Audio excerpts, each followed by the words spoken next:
Well, which means it could be in danger. Well, I'd better go and rescue it then, hadn't I? Deke thinks so. So majestic a beast should not fall into such vile hands. Deke is not sure why, but Deke feels that saving a phoenix might help to make amends for what happened with Deke's prior master. Deke hopes that you are able to find the phoenix and bring it to the room where it will be safe.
Deke thinks you should be proud of all the potions you've brewed.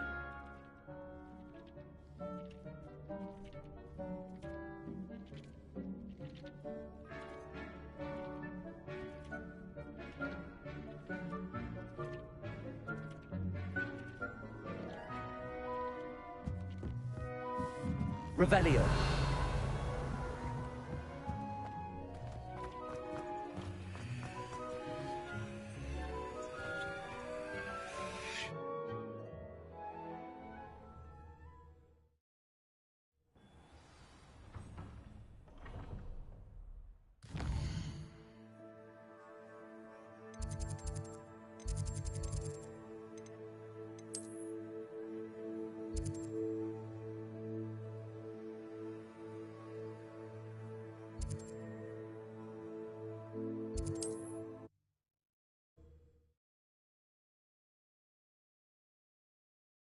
Off on another adventure, are we?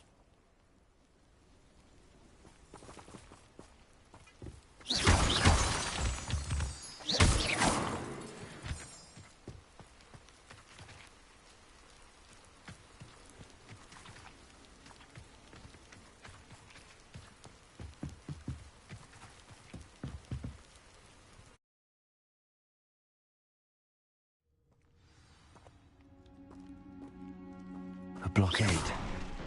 Hogwarts poachers are already here.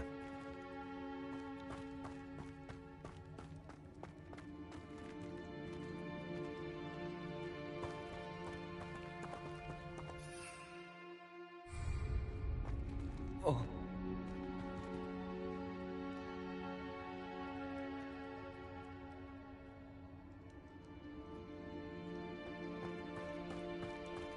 Revelio.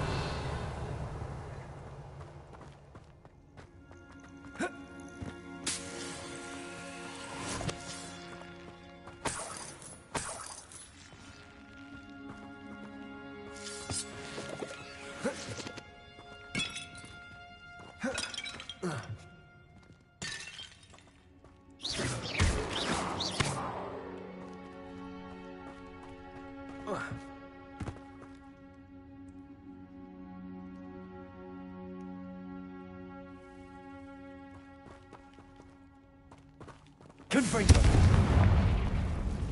Bombada.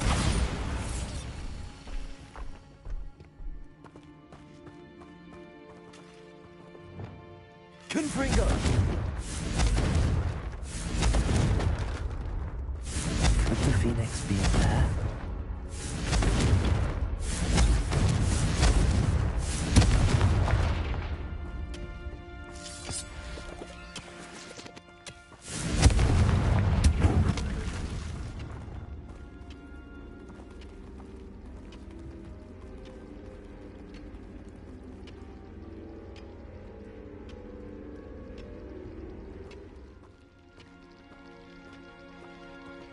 Confringo!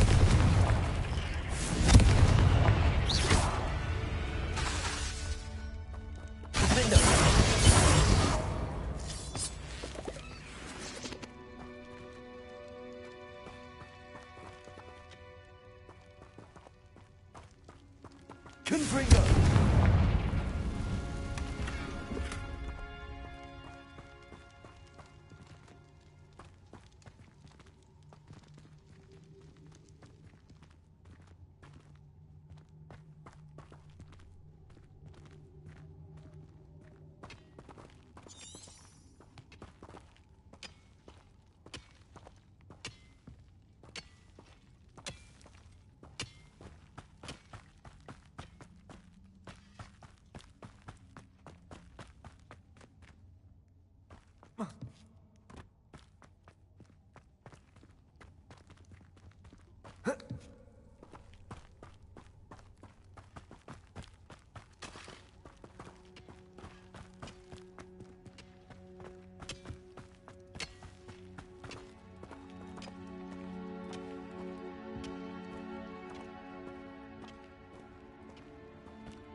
Confringo!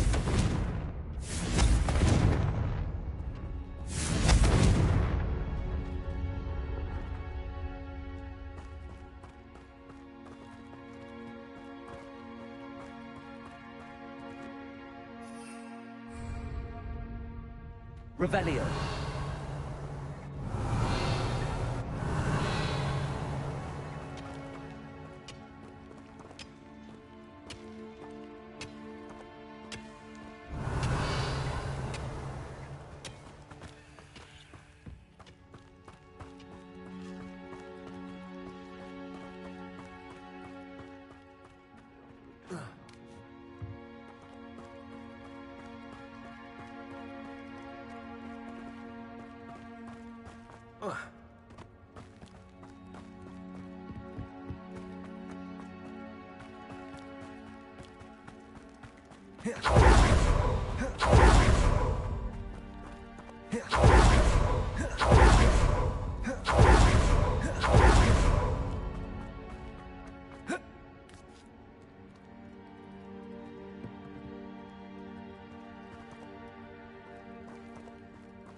What?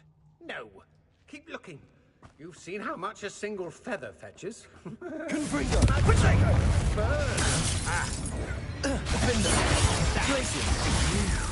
Cost us our ransom. Leviosa! We had that until you showed up. Bombarda! Marvelous strike! Am I supposed to be impressed that you defeated a few... Leviosa! Descended! No. Leviosa! This isn't a fair fight! Accio! Confringo! One less poacher in the wizarding world.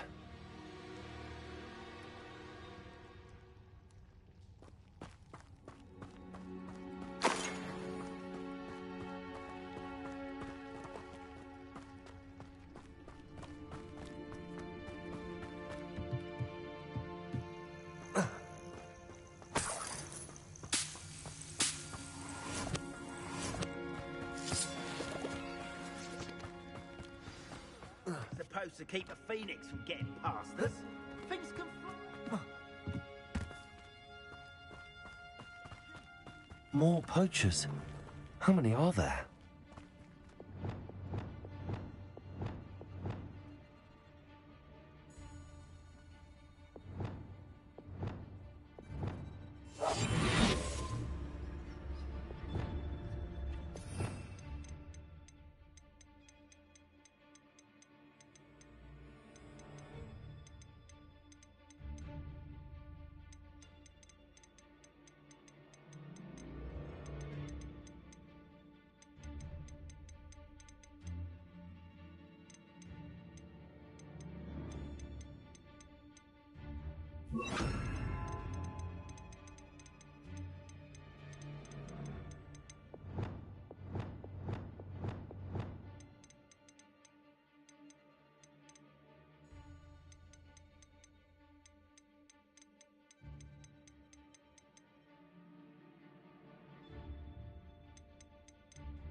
And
where did I set my traps? Was it lower or upper Hogsfield?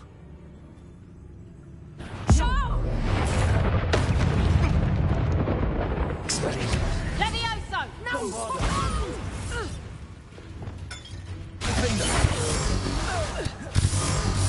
You summoners wizard. What have you done? Confringo! You may want to. Defender! I want to stupefy. Accio! Confringo!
Revelio.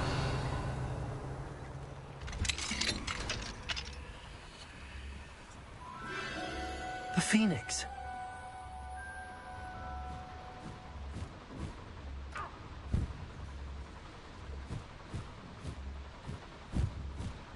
It almost seems as if it wants me to follow it. I need to find it before the poachers do.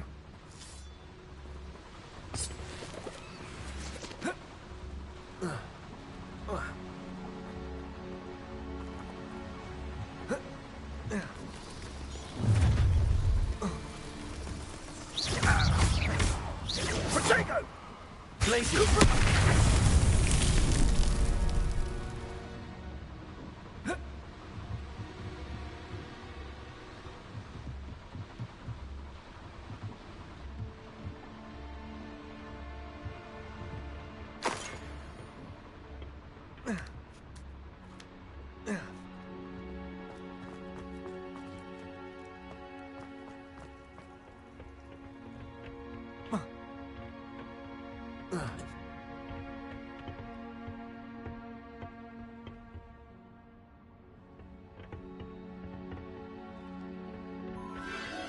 There it is again.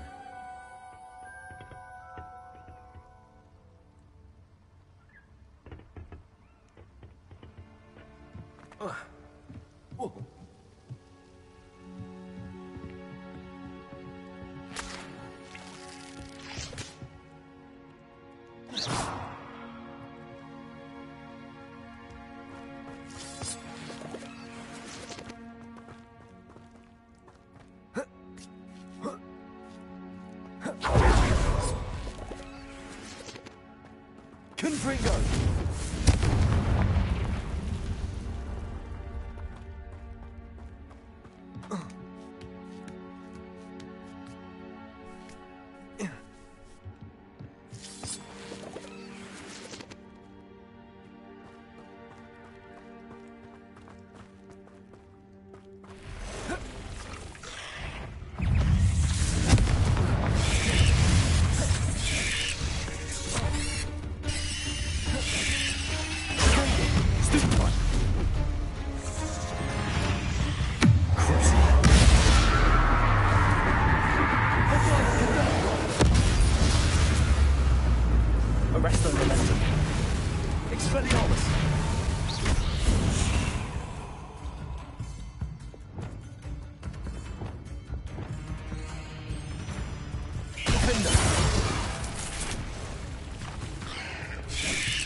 Confringo!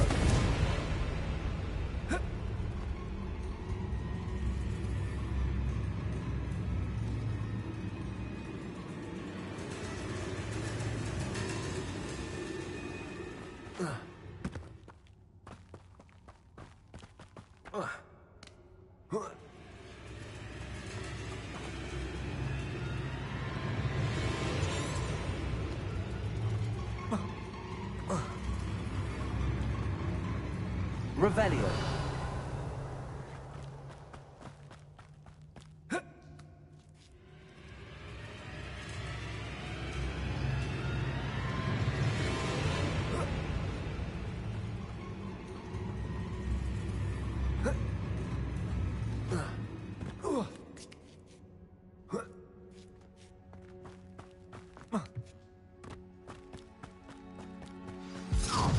Where? It is Confringo! How are you doing this? Oh, I shall enjoy this. Glacier! You dare slay one of my own! You will fall!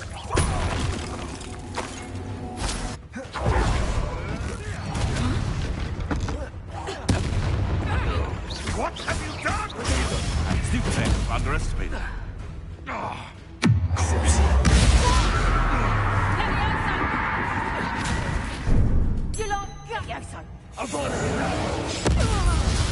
That was for Highwing.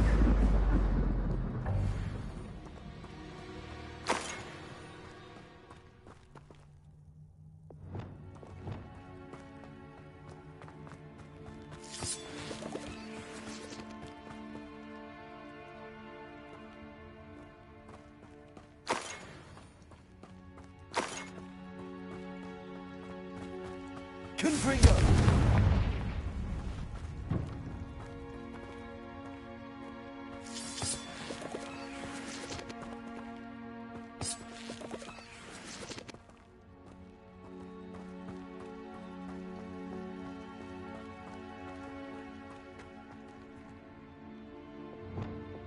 Bombarda.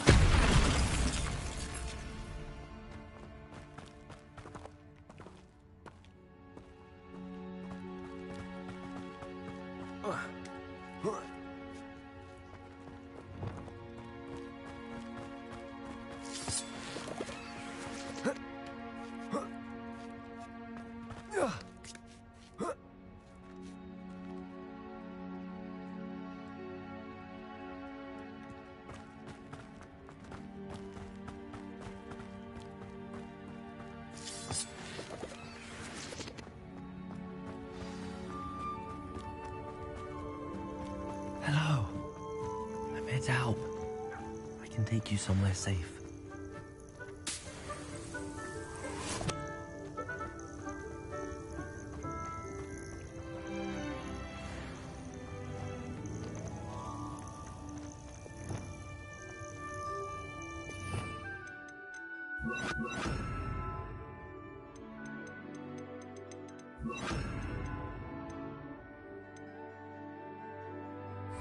It seems happy to come with me. I wonder if it could travel in the knapsack.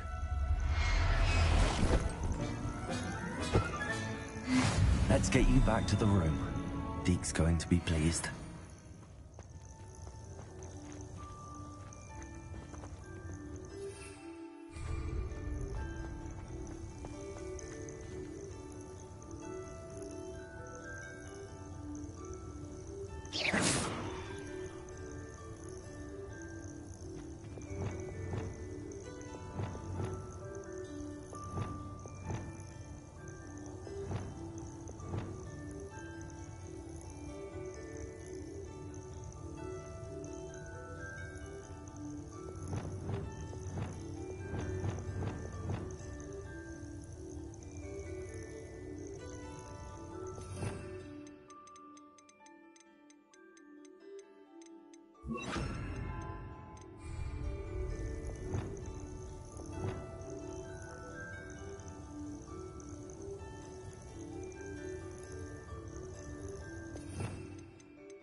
Incendio!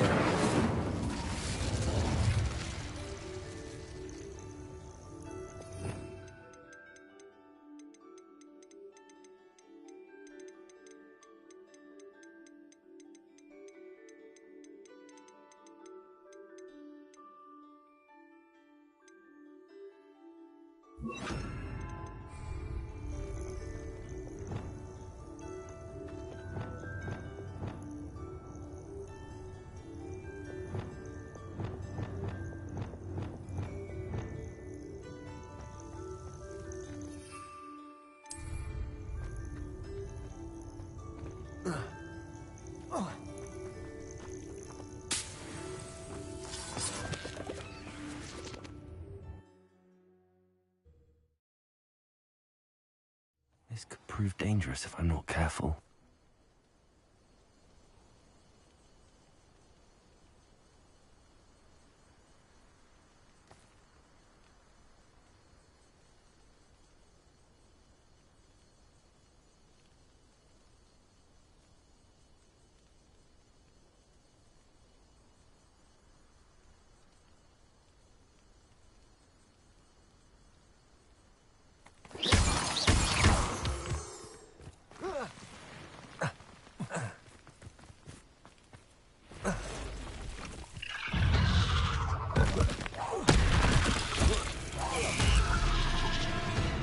Arresto momentum.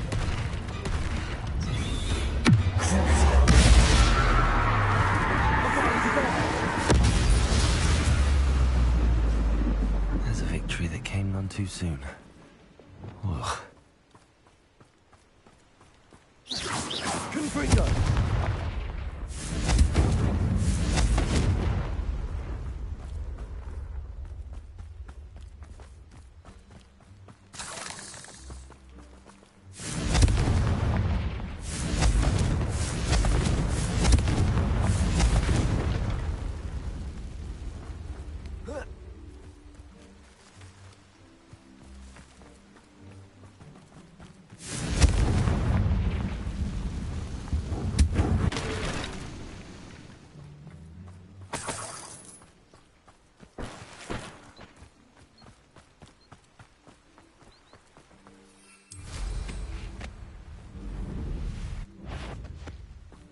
Glacius!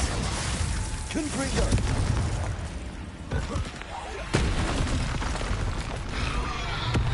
Expelliarmus! Bombarda!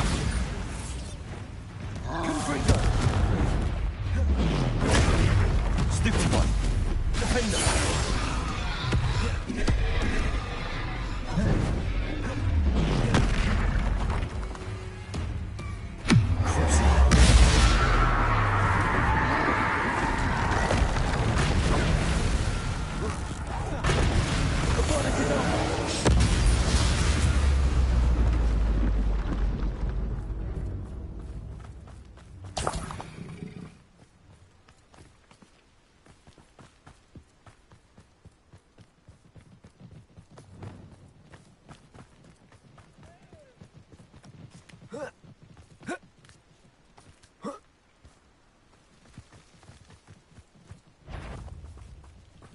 Been a while since I killed a unicorn. Accio!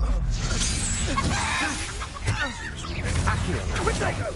Glacius! Accio! Defendo! Confringo!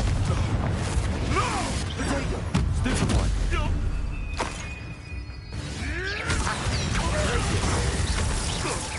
You're that hippin'. Confringo! That was Stupefy!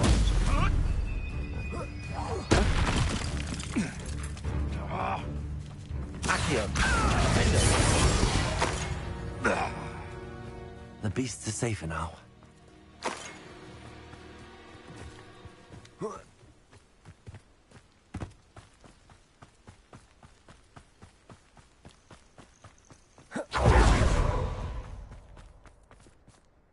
Revelio.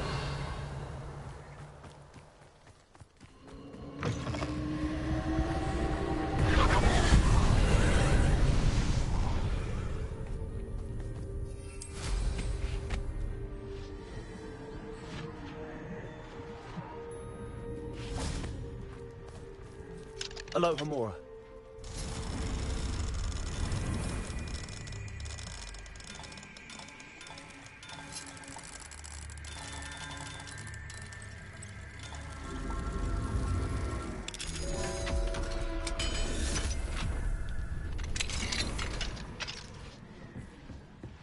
Confringo.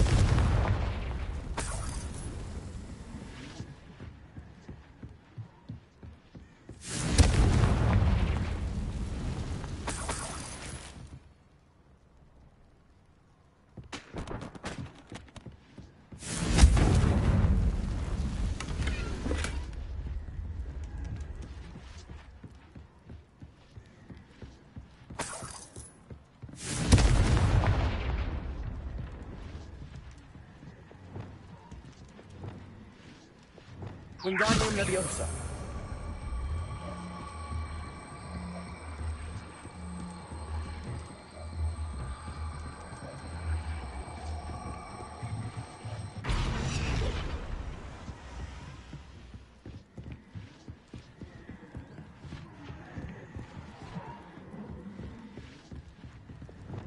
Confringo.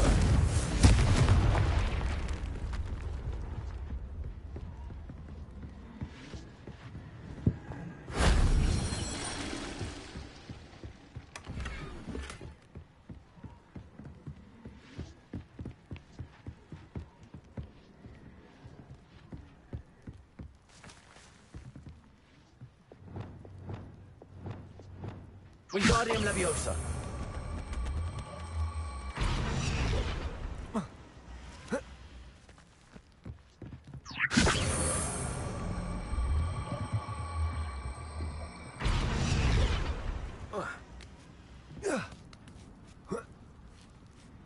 Revelio. Confringo.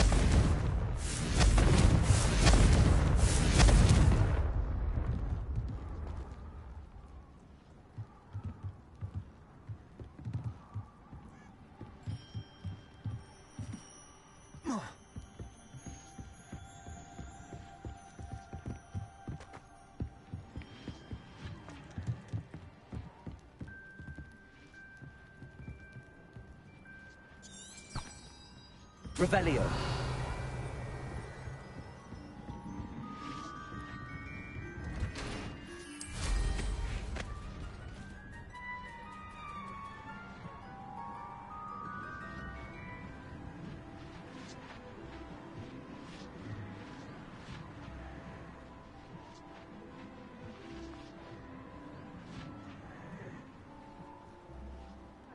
Touch your health. Thank you for making me the first object of your suspicions. I know who my friends are now, don't I?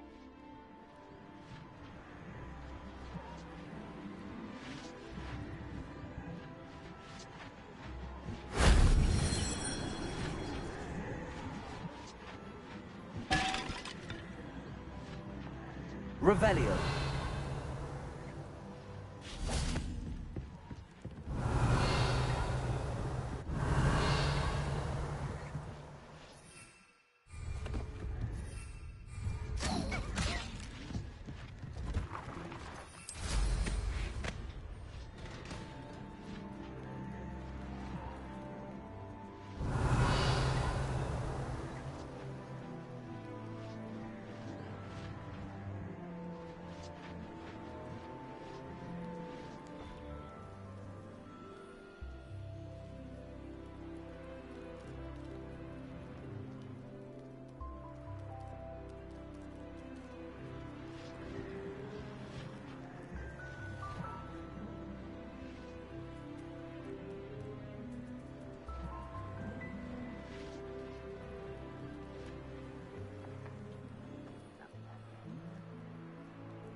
Accio.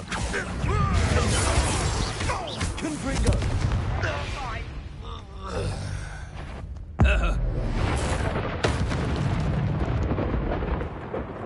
You've one less follower, Ranrock.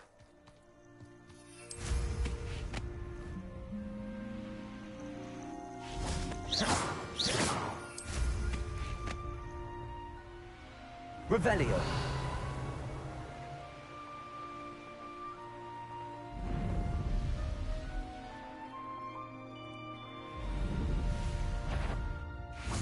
You! No.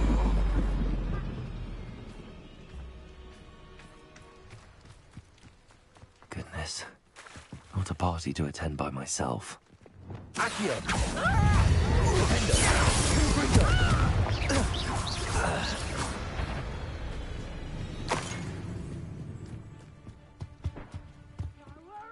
Enjoy stealing hippogriffs, do you?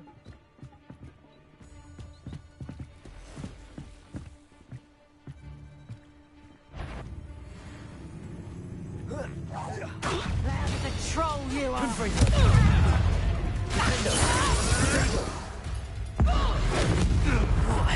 done? If it isn't Nora Treadwell's gun. Did you know that?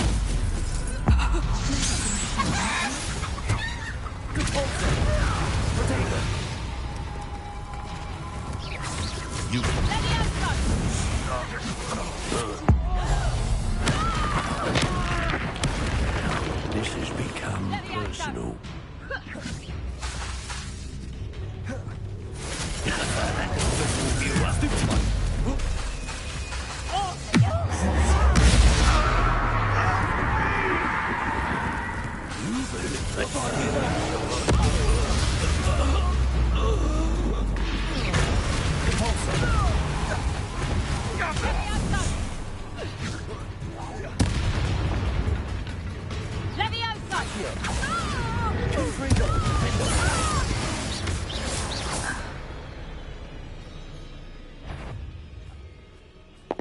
Yo. It's all about a keen eye. Take me, for instance. My eyes as keen as a nifty's on a pile of gold, or a nog-toad to a sow. I'm not bragging. That's just the truth, that is. Yeah, I wanted to get the kill curse. I made sure, dude. I'm gonna get the bad ending for him too, by the way. But I don't give a fuck. Someone messing about.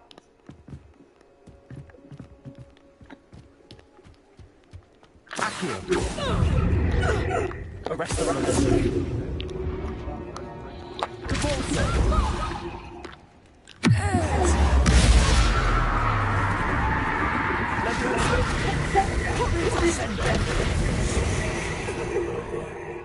Yeah, well, you gotta do some. You gotta kind of like be manipulative and say some fucked up things. Like, I kind of felt bad doing it because like the guy's like sister's dying, and I kind of like manipulated him to kill like his uncle. You gotta like kind of do some fucked up shit to get it. You don't just get it. But I have it right there, and it's a good combination if you compare. If you use the torture curse and kill, you can just like wipe out multiple people. But there's a massive cooldown on it, though. That's the problem. So it's just you know.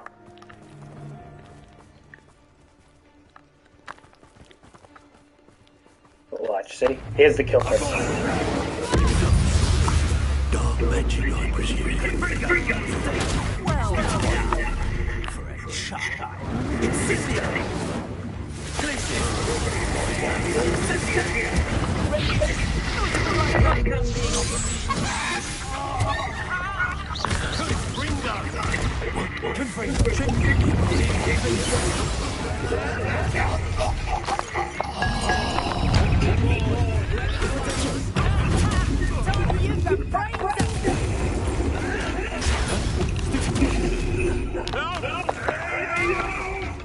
Think you're clever. You.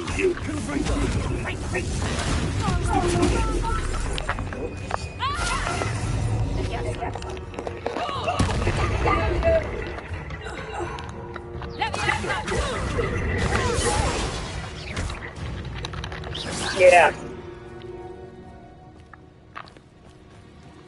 I mean, who wouldn't want to do it? Like, honestly, though. Like, I mean, like, if you had a choice to do the... Like, honestly, dude, like, I don't really give a fuck about Harry Potter, to be honest. Like, I tried to get into it. I tried to watch the movies and shit. It's just, like, it's something that I never got into.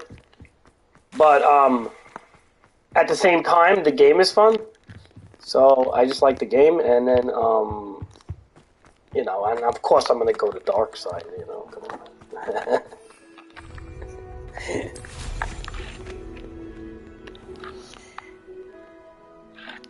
Yeah, you know what's good about Harry Potter? I think this is what people like about it, is the fact that it's very whimsical, in a sense.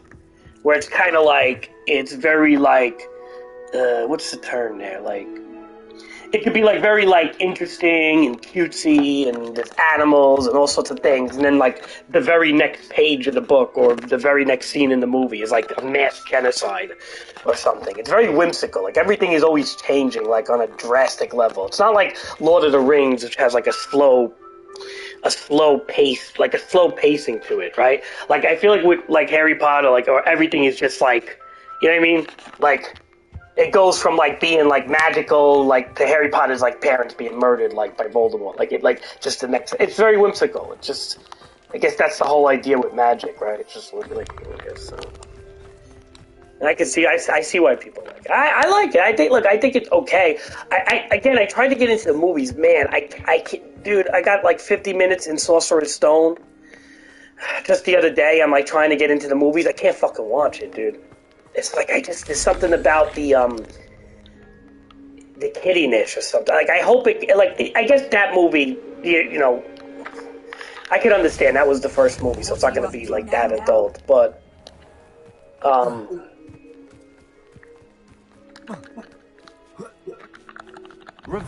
probably gets better, I'm sure, but I don't know, man. I tried to get, I can do this, I just don't know, man. Enjoying the game more than the fucking movies. Yeah. You will fall!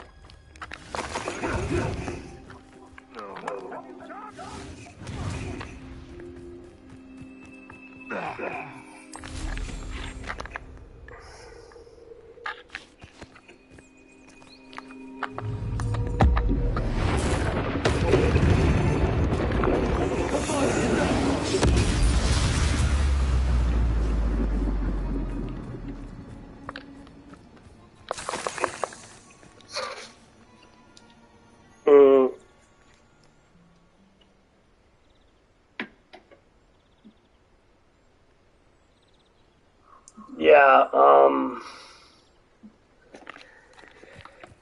I mean, the fact that they have, like, murder and stuff, though, is kind of cool. Like, you know, a lot of times, like, kids' stuff doesn't go that far, you know?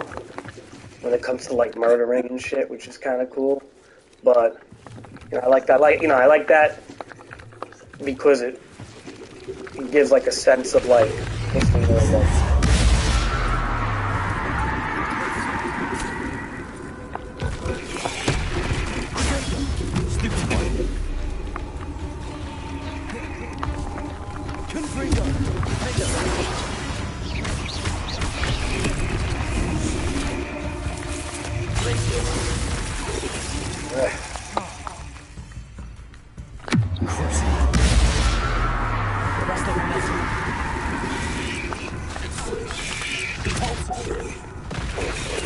Oh my god, I just fucking died, damn it. I'm not even paying attention now, I'm starting to like... But, yeah, no, I like when there's like murder and stuff, because then it gives you like a sense of seriousness, you know? Where it's like, when like the genre has no like murder, it doesn't feel, like it just, you know, with no murder, it doesn't feel like there's any final, like, anything, you know, they always get away with it, you know, like, or like, whatever the case is, like, you know, like, that's why, like, I couldn't stand, like, the X-Men, like, you know, like, stuff like that, like, the cartoons and things, like, it was fun, it was nice, but with the voice acting was good and all that, but, like, there was never any, like, real, like, you know, like Wolverine... He's got the claws, but he only uses them on robots, like, for the most part. Like, you'll see him go crazy with the claws on robots, but never on humans, you know? So, why even have them?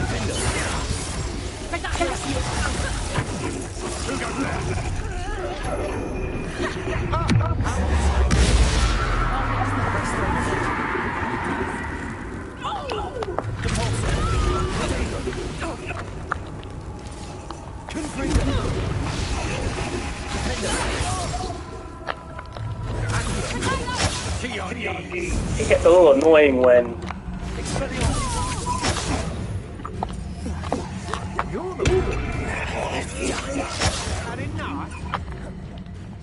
they have shields up like crazy, you know?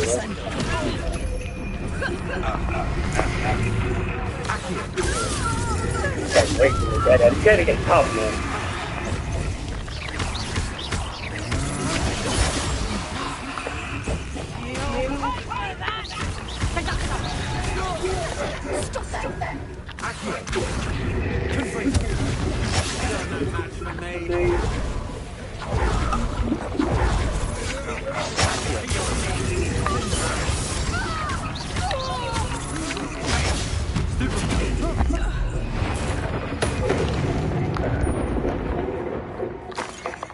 It's very bad. This combat in this game is like basically Batman with wands, you know? That's all it is, right? But it's a lot more creative than Batman, because you got up to 4 trees that you can set hotkeys for, and if you can get good with them, and you can like really come up with creative ways to stop. So it's kind of like, to me, it's a mixture of Jedi Fallen Order, because you're able to kind of do that with that. The problem with Jedi Fallen Order is it's loaded with stupid puzzles that are just horribly executed. And then on top of it, it's got that whole like Dark Soul Respawn does that Dark Souls shit that I'm not a big fan of, with the whole fucking meditation points and shit like that. So to me, it's like, so the combat was okay in Jedi Fallen Order. I'll probably get the second game because I thought it told a decent story too. But this reminds me of like a cross between Batman and that, combat-wise anyway. And then open world, it's more like Ghost of Tsushima, Assassin's Creed in that sense. That's really all we're dealing with here. Elden Ring coming out with something. Shadow of the Erd Tree or some shit like that, but I don't have any interest in it, to be honest. I'm kind of done with Elden Ring. Dude, I just fucking feel like I massacred my game. I just don't want to play it, man. I don't know, I'm super high level, I just don't have any... I know a Merlin trial when I see one. I don't have any desire to go back to that shit, I don't know.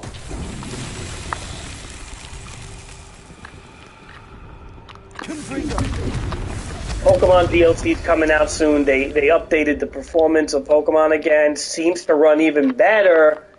From what I've seen, though, I could just be placebo or something. I really don't know if it's actually... I tested it. I ran around. It seems like the draw distance is better. And I wasn't getting really much slowdowns, though I didn't put myself in a real heavy area, so I don't know. But... What the hell is this? Why is it like that?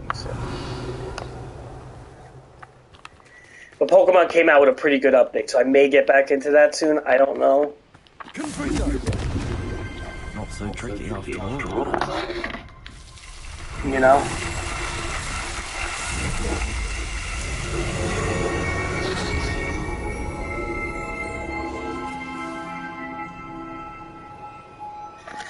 But I've been getting tired of games lately, dude. Like, I'm gonna start, like, doing content creation or just, like, whatever the fuck. I'm not gonna be bothering with games as much, man. Like, I think this is, like, the last game I'm gonna play in a long time. Like, actually play. I don't even think I'm gonna buy, NBA 2K when that comes out. I'm getting tired of the grind, you know, in all these games. The grind just seems fucking stupid in most games.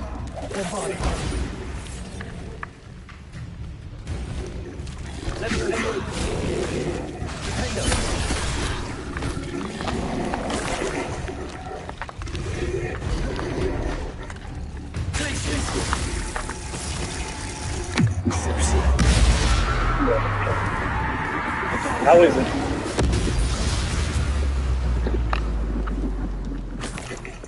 Is that like a Final Fantasy? It's like kind of like Final Fantasy Tactics, right? Like the Fire Emblem games. I never played anything. But they have like that grid, right?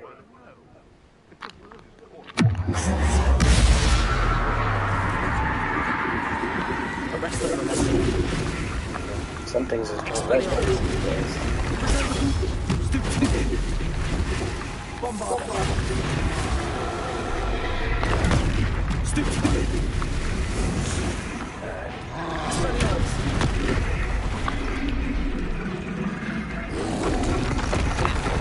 Oh shit.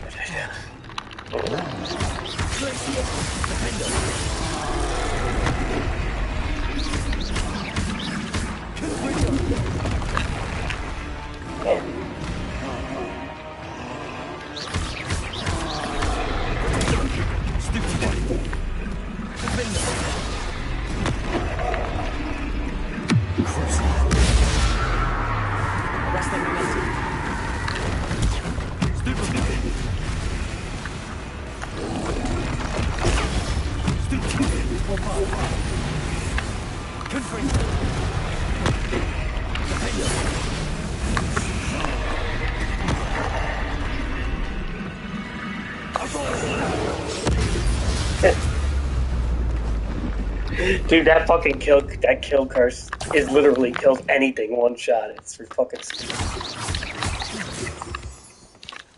What'd you say there? I've been playing Fire Emblem Engage. It's like all units still move. Units move, then all the enemy units move kind of deal. Okay. So it's kind of like Shine Force. It doesn't have that. It's not using like the AT system or something where like units are moving according to like.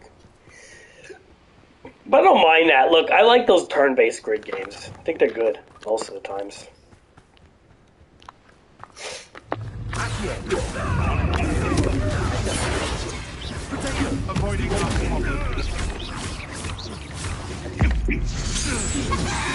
I don't know why I never got into Fire Emblem. You would think I would have jumped on that, right? But, you know, I was a big tactic guy. I never got into it. I never got into any of them. And I don't... Here's the thing. I never even played them. What was that, the Japanese, like, dub shit? It's like, they hire, like 3 voice actors. They hire, like, three like, American voice actors to basically cover, like, the Japanese shit. Is that what it is?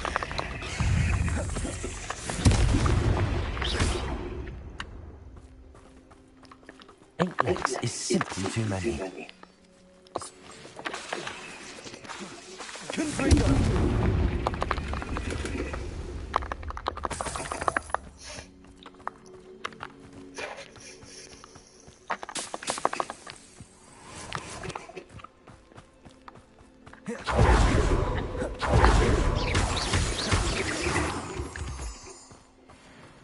Alright, there's a beast spot up here. What the fuck is up here?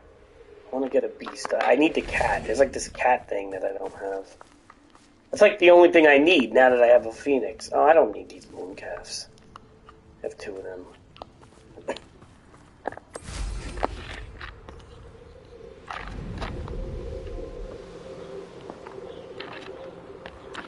What a butterfly.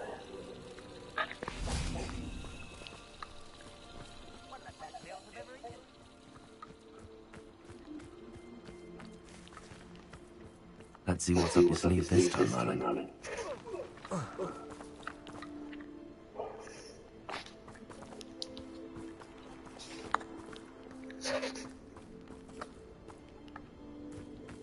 Voice acting in this game is actually not bad. It's pretty solid, I'd say. Yeah, I haven't really been turned off with the voice acting in this game. It's kind of like what I expect with those British accents and shit, you know? It's nothing special, but it ain't really bad. And, like, the people that have, like, meaning, like the what do you call it? Like, the main villains and shit like that, they all sound pretty good, actually. Like, the main people, I mean.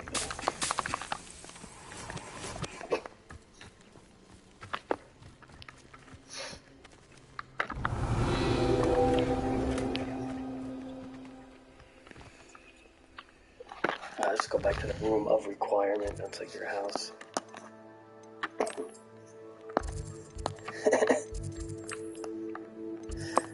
It's not a bad game, though. I like this game. I haven't played a good open world game since Ghost of Tsushima, you know? So.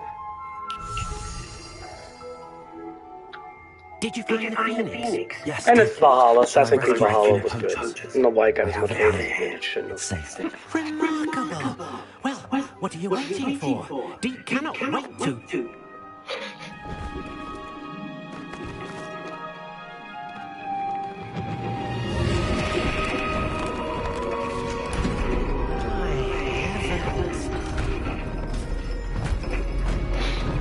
Oh yay, I got another room. For my beasties. You could breed animals in this game. That's a little bit of Pokemon there. Give me that feather, I need it. What a beauty.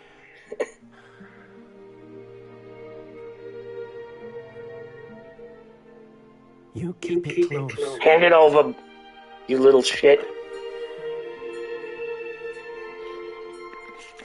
I need those for my fucking power.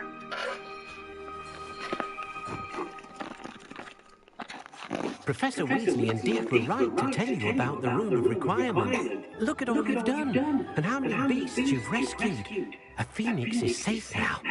because of you. I couldn't have done it without your help, Deke. Thank you. Deke is I beat him and I kick him. words. I released one of them. So grateful to have I actually did the right thing. No, I'm not that much of a dick, dude. Believe me. I'm just in a quest for power. Has given Deke a sense of peace. You can't release this one, but Deke will always be here for you when you need him. but then again, he's not really a slave. But see, you get like this little you get your own shop, and this slave Penny is another little elf, and you could release Penny. Like I felt bad, I released her, but then she wants to work for me anyway, so it really doesn't matter.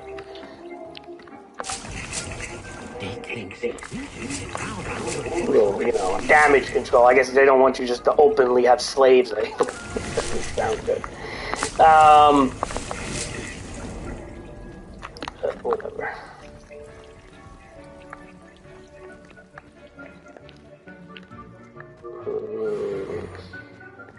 Alright, come on. Am I leveling, man? I need to fucking level already. Get me to 34 so I could get that combo going. There's a sick combo where if you could crucible people, and then you could do the death curse and just drop like everybody that's cursed. It does like a chain lightning effect. It's sick. You can drop like 3-4 people at a time. What the fuck is in here? No. Hold on a second. Oh, that's the different list. I believe my Phoenix is here.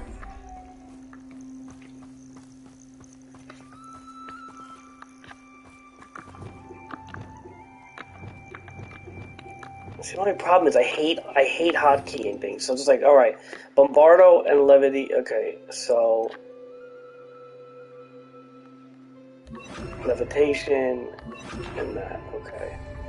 I wish they gave you like another tree, Because like there's a lot of spells in this game that are just like there's no point in using them other than like this shit. Although you can put feeders down, which I probably should do actually, which I will do. Give me your feather. Thank you for that feather. Alright, let's...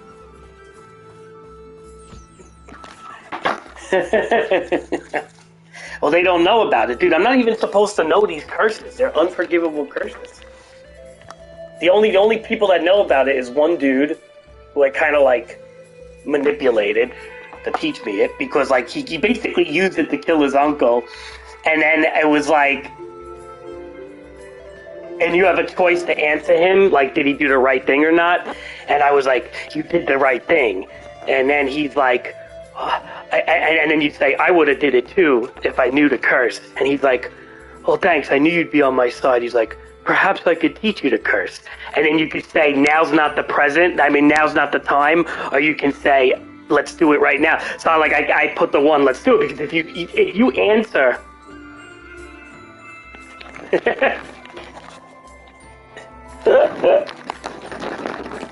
But if you answer it a certain way, and then he teaches you, and then he basically teaches you Avada Kedavra or whatever the fuck, and then it's like, because I tell him, I said, well, no time's like the present. So then he teaches me like right then and there, like after his uncle died. Dude, I wasn't missing out on this fucking curse. Are you kidding me? It's fucking... Why would I not want it? Like, fuck.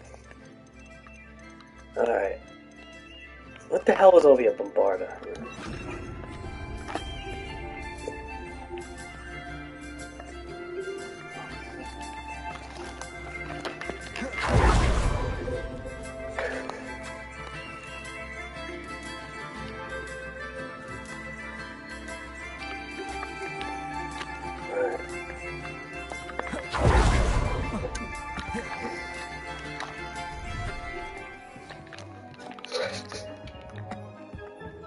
They comment, the enemies sometimes comment too, like when you fight like somebody and you throw that kill curse at them, like bosses and shit, and they'll comment, they'll say, what are they teaching you at that school? Because like, it's a taboo spell, You're not the green spell, yeah, it's part of the dark arts. You're not supposed to really like, they're like unforgivable or some shit, according to the lore or whatever, but,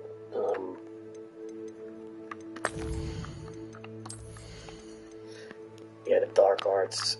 So this is what I want right here. Killing an enemy with Avada Kedavra kills all cursed enemies. And how that works, see how like it's like a chain lightning, it hits everybody around, and that's the thing, it's not that hard to curse people in this game, you know? Like you can just stupefy them and I get curses on them, right? Based on like all my shit that I did. So, you know, having that chain reaction of killing is quite Voldemortish, I guess. Quite powerful.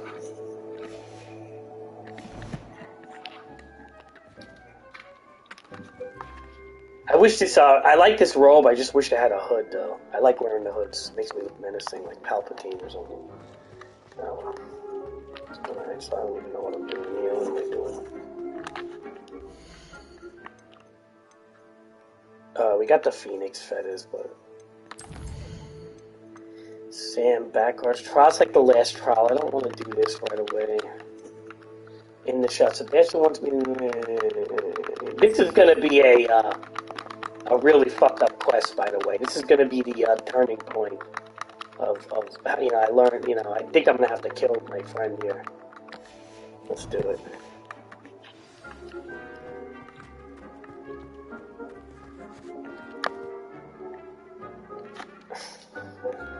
No, he's kind of a dick, the kid, anyway. He deserves it.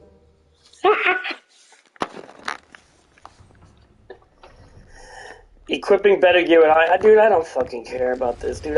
This game is not hard when it comes to, like, dude, you have so many options of being, like, a badass in this game. That's really, it's not hard. I should have put it on hard. I'm not even playing it on hard. I'm playing it on normal, which is probably dumb. Because, like, usually, like, games like this and Batman and Shadow of Mordor and stuff like that usually play on hard. This isn't exactly a hard game. It's more of, like, I guess, the experience and stuff. But I do like the creative... I like the combat, man. I gotta say, a lot of people were questioning the combat in this game. I think the combat is fucking, like, 9 out of 10. It's got a very creative combat to it. I just think it needs to be a little bit higher on difficulty, but I have to set that. So if I play it again, I'll do that. I'll put it on a higher difficulty if I play it again. How nice to see you, my young friend. If I go into another school, I don't know. We'll see. Probably. I don't know if I'm gonna have the replay. I don't know if I'm gonna have it in me to replay this game. Once I beat games, like I never do. I mean, I try to get into New Game Plus sometimes. It just doesn't work out good. What's here? No, that's not the right one. That's not a good one.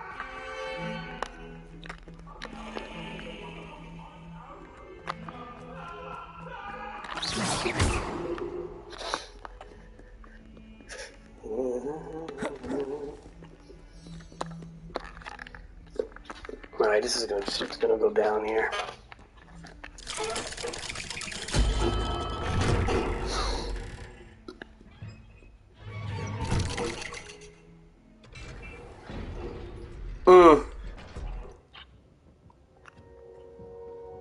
Yeah, that's a good game, man.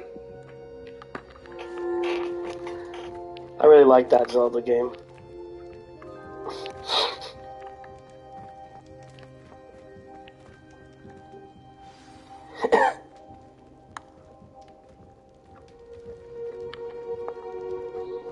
Okay, what's going on here?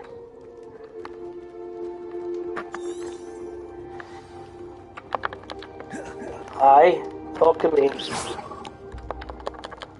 Are you fucking kidding me? Was it like some stupid bug? I can't talk to him? Come on, man.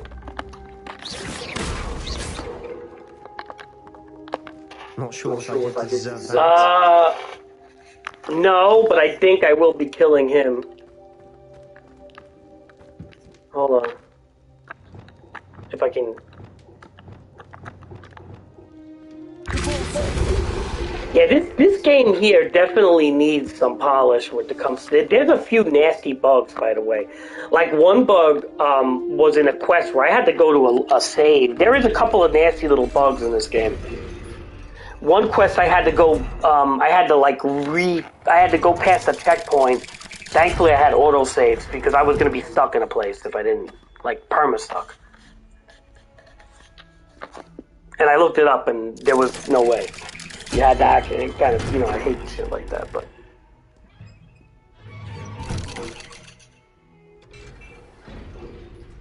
Like, I should be able to just talk to this guy. Like, why is there not an option to talk to him? Let's see if now there's an option.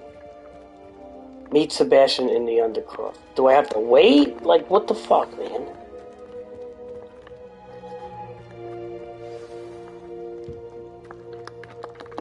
Oh, I hate when shit like this happens, man.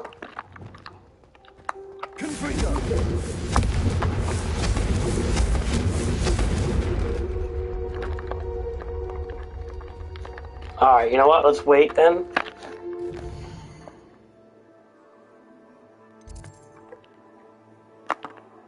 Because I don't know, sometimes they're a little particular about that.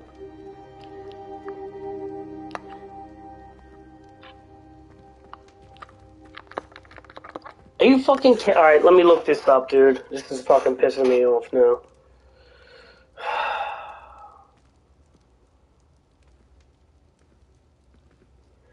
Meet Sebastian in the Undercroft.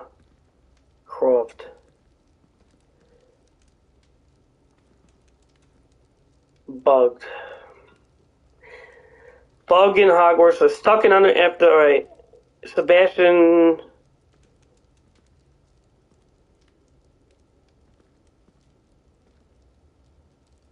Hold on.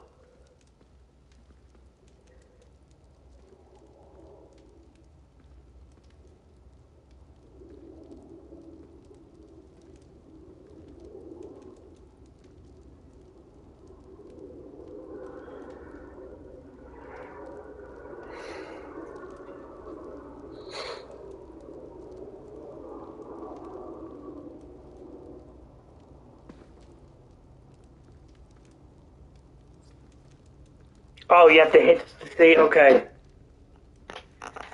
Alright, hold on a second. It's something to do with the save. So, we go to settings, restart from last save. This should fix it. Stupid, dude. Like, shit like this should not be, come on, man. Q&A test your fucking games to these people, man. Spend your fucking six years to work. Look, see? Now we're good. 6 years to work on a game and you have to have fucking problems like this? Anne can't bear the thought of turning you in, but... What? Turn me in? She saw what happened. I'll give you some time to think, Sebastian. Alright, we're good now. Yeah, so that fixed it. You had to load the last save, they said. Okay, now we're good. Sebastian, Did you hear that? You saw what happened. I never wanted to hurt my uncle. But you killed him. I can't believe he's gone. How did things go so wrong? I didn't mean it. I didn't mean to. Oh, Anne, I was only trying to help. I can't leave now. Anne needs me more than ever. You understand. You can talk to Ominous. Make him understand. He listens to you. I need to be with Anne. don't worry, Sebastian. I shall speak with Ominous. Thank you. You're a good friend, truly. Yeah, I've been No manipulating matter this what kid happens from here, I'm glad we met. Poor Sebastian. Wait, now I gotta talk to Ominous. Ominous? What a mess. I can't believe it. After I last saw you, I went straight to Hogwarts. Before I had time to talk to Black, I heard from Anne. I rushed to Feldcroft and found her with Solomon's body. She was beside herself with grief. Part of her wants Sebastian to face the consequences, another part can't bear the thought of it. I don't want to lose Sebastian, but I don't think we have a choice. We must not turn him in. We do have a choice. What good will it do to turn him in now? He clearly regrets everything. He's not going to do anything like this again. We've both heard that before. But we also need to think about Anne. She's lost her health, now she's lost her uncle. Do you really want to take her brother away from her too? I understand what you're saying. Perhaps you're right. As much as I believe that Sebastian should pay for his actions, we'd only be punishing Anne as well. I hope we're doing the right thing. I'll talk to Anne. If it comes from her, she'll agree with this decision. Thank you, Ominous. You're a good friend. Good. Whatever lies ahead, we must face it together. Okay, these wizards are That relentless. I know. But it's not. If they're not all destroyed, it will be civil war.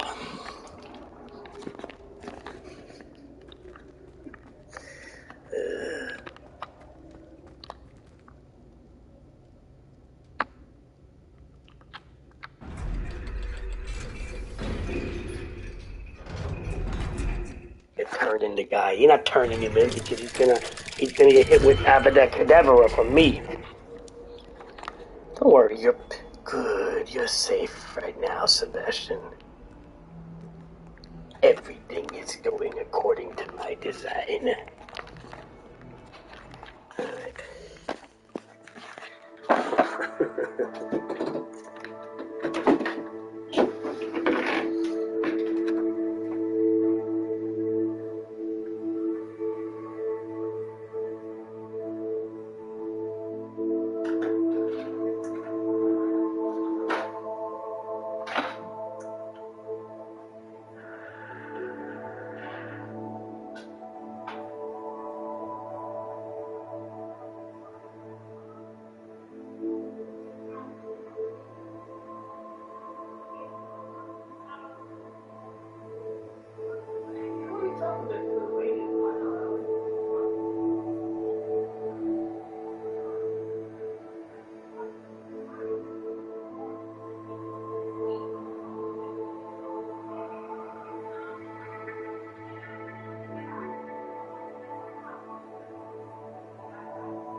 Okay.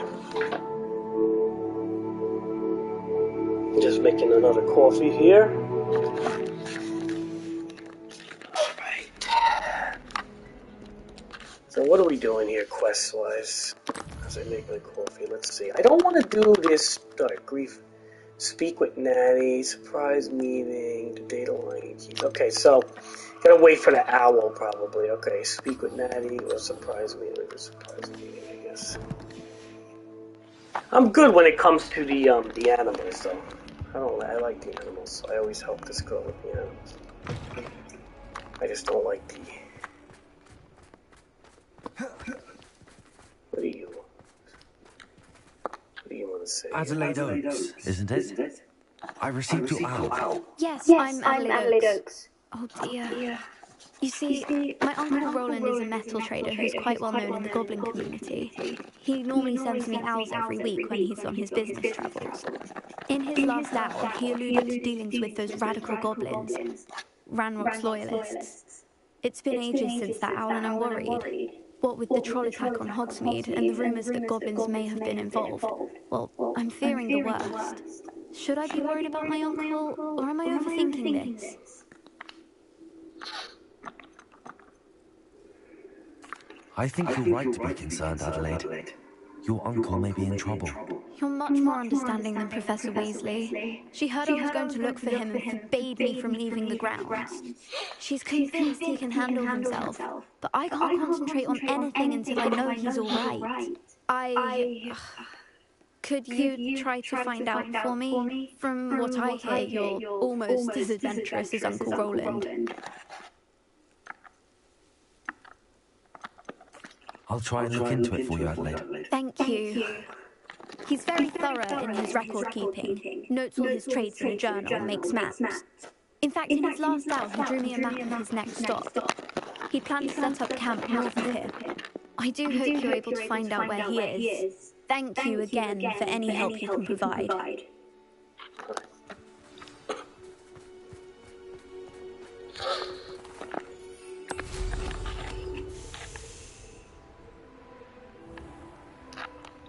I hope Adelaide's Uncle Roland is all right. She seems very worried. Adelaide mentioned her uncle's camp may be near Brockborough, past the river. The flying's kind of cool in this game too. I like it.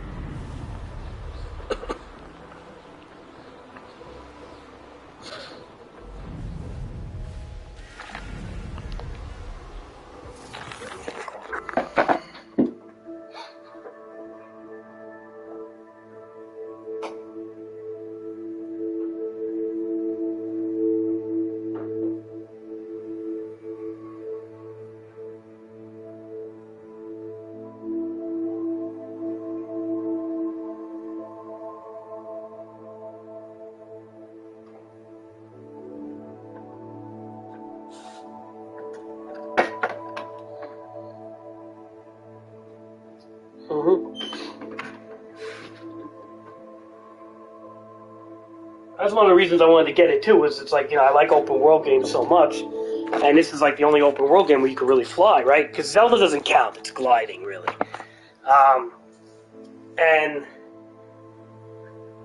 I don't know. I mean, there are some flying in other open world games, but not like it's kind of like, you know, Shadow of Mordor and Shadow of War had like flying with dragons, but it wasn't really like open world flying. It was like zoned map areas and shit.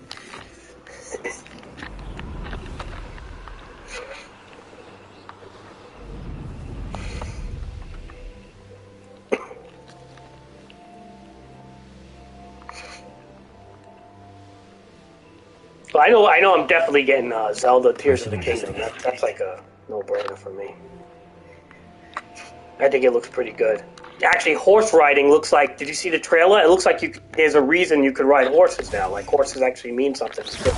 I always said in the first Breath of the Wild there was no point to horses, because you would just literally ride a horse, get to a cliff, and then fucking just glide right off it. But in the new Tears of the Kingdom, it looks like there's a huge open fields to ride horses now, which is awesome. So I really think they're improving upon things. So we'll see. I mean, my only thing is hopefully the Switch can handle it. Rock's largest, just ahead. Should I take it by force or be discreet? Yeah, another human. Wouldn't mind a pub job at Gringos. Suit me, sitting around all day.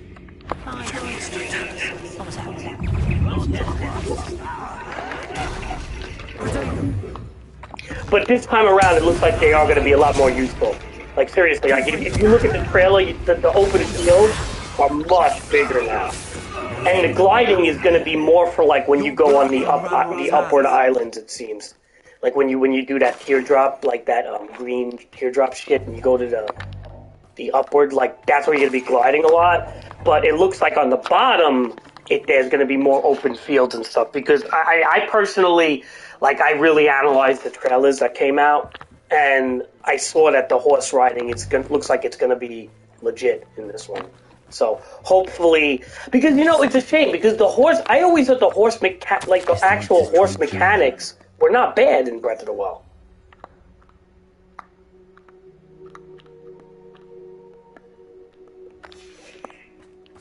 Adelaide said that her uncle kept notes of his trade, maps. Perhaps these landmarks will lead me to him.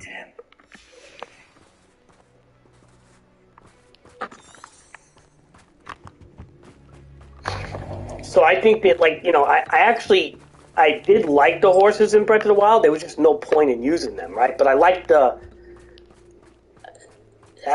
mechanics of them, but... So hopefully with the new one, it's like we could use them now. Not be, you know... And hopefully they fix the goddamn whistling, because that was something that used to piss me off in that game, was that, like, you couldn't whistle your horse to you, right, if you were a certain distance. And then you had to put that stupid saddle on the horse that looked like ass to teleport the horse, the Sheik saddle, or whatever the fuck. And that was just like, yeah, no. At that point, it was like, dude, I don't even fucking care. Just using the wind magic, shoot into the sky, and just glide everywhere. There was no point.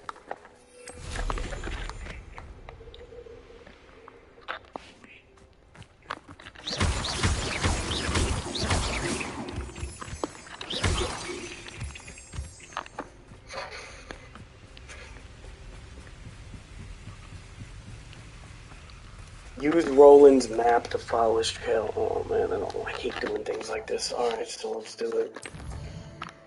Use Roland's map to follow his trail. This is like, it's like they could make this a little nicer.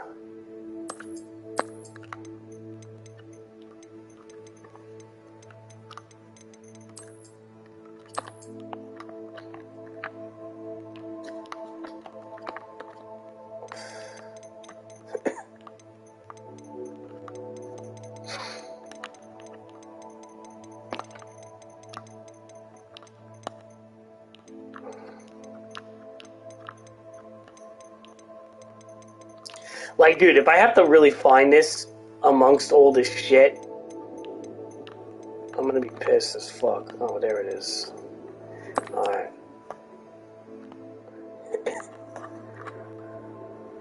I hate these treasure map things, dude. I'm not a fan of them. I just don't have patience, you know, for stuff like this. I don't know where the fuck this is. Let's see. Key spots, a gate, chariot wheel, the broken thing, cliff, tent, a road.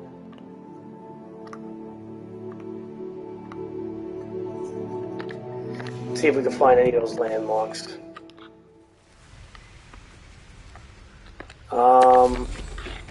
It's got to somewhat be around here.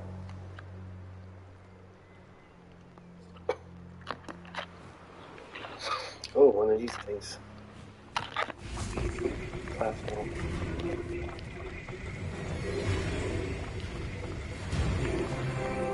Nice, we got the talent point. Okay, so now we can do that. That cursed.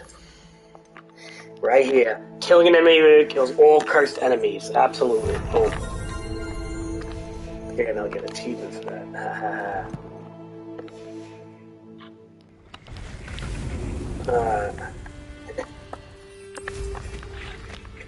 What were we looking for? Like a tent, a square tent, like a cliff thingy. Usually these treasure maps are with. At least a week before you go poking about the tracks of a streamer. Alright, let's see if we can do this. Alright. We're gonna curse one of them like that, right? And watch this. 2 people dead, 1 shot. See? I cursed one and then did a chain light, like a chain curse effect. Nice. Alright,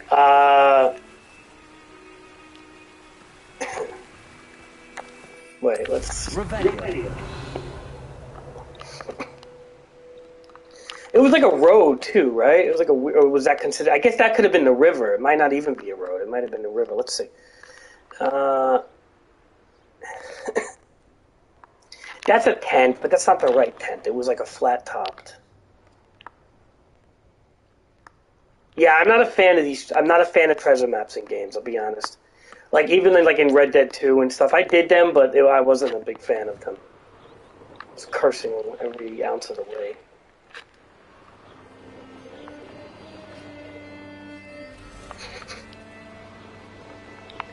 And this is like a very quest-specific treasure map, isn't it?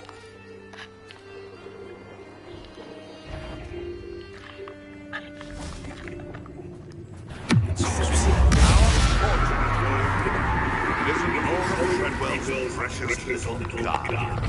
You're the hypocrite thief. Oh yeah? No, I was saving that hypocrite.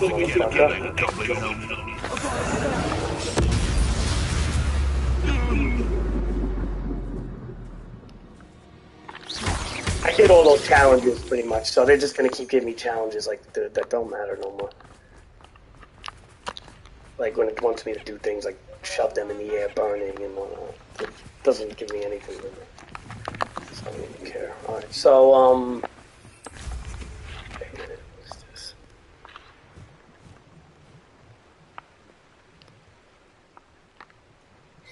You know, this river might be something to this. Actually, wait a minute. Wait a second. This might be a serious spot. Let's go. Look.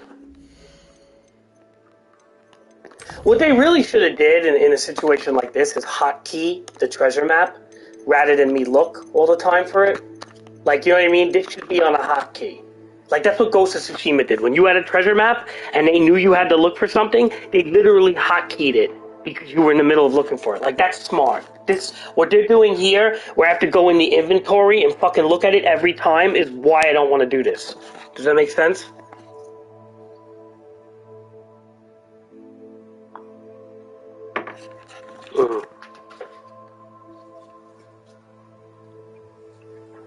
Dude, let me tell you about Ghost of Tsushima. It's hard to compare to that game.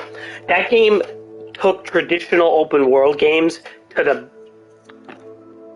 That game took traditional open world games to, like, its peak. You know, with that formula, anyway. So, whereas like this game is, I think, good in its own way, but is it better than Ghosts as the old school open world formula? I don't know, man. That's a big one. I don't know. You know, they all got their strengths and weaknesses. I'll be honest, dude. You should play it, dude. It's like fucking fantastic, dude. The voice acting. If you like voice acting, the voice acting in Ghosts is like phenomenal. It's not even good. It's phenomenal, and that's not. I mean, I know voice acting can be a subject of opinion, but the voice acting is good. The cinematic feel to the game is good. It's really good, man. Like, Ghosts is really good. I can't recommend that game more than enough. Like, I mean, like, it does, of course, it's going to get boring at times, like any of the old, like, traditional open world games, but it's just fucking good, man. It's got really good swordplay. It's, very good quests, very good story. It plays like an old samurai movie. It's just so fucking good, man. Like, if you really want to get into a single-player open world game, I really suggest that one. I'd give that like a solid 9 out of 10, that one. Even like, yeah, solid 9. I even give Assassin's Creed Valhalla, dude, like a 9.2 or something, because, you know, I don't understand. I get it. People hate Ubisoft. That's the problem, and I get it. Like, people just don't like Ubisoft as a company. I don't know why, but they just don't. And it's not like, I don't think Ubisoft has any bad I mean, what is Ubisoft's political gain? Like, they're kind of on the left, right? They're from France, for God's sakes. Or Canada, or Montreal, France, whatever the fuck. So they're not really, like, Republicans. So what's the fucking main hate on them? And then at the same time, well, I get it, they had the sex scandals like Blizzard, but at the same time, well, like, you know, like the bad work environment like Blizzard or whatever the fuck. But here's the thing. People are willing to accept Blizzard, but not Ubisoft, I feel. Like, Ubisoft just gets a bad fucking rap, man. And I actually, like, I think a lot of people are just so tired of Ubisoft's, like, stale gameplay, because I think, like, they make so many games that are, like, carbon copies of each other. That might be one of the reasons. I don't know. I don't mind Ubisoft. I actually don't mind them. I think Assassin's Creed Valhalla is, open world-wise, is fantastic. It's more functional than all of these open worlds. You could fish. I mean, the world is just so functional on so many levels. Like, other than, like, Witcher 3 or something like that, like, Ubisoft does a decent job.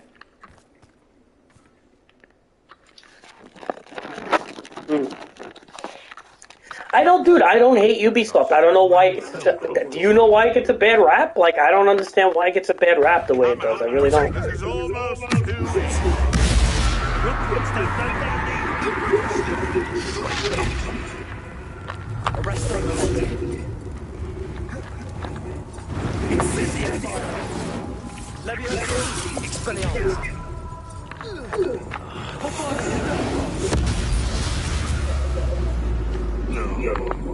You. Some of those wizards were...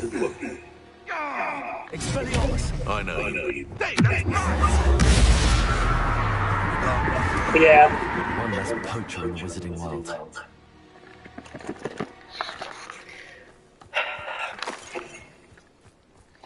I just think traditional open world formula people are just tired of, really. And to be honest, like, dude, if you look at this game does not work any different than a basic. Like, if you look at Assassin's Creed, let's just say Black Flag, right, which was made 2013 or something, and you look at this game, the open world formula is not much different. I feel like the only game that actually got away from this type of open world formula would be like Elden Ring, right? Because even Breath of the Wild does it.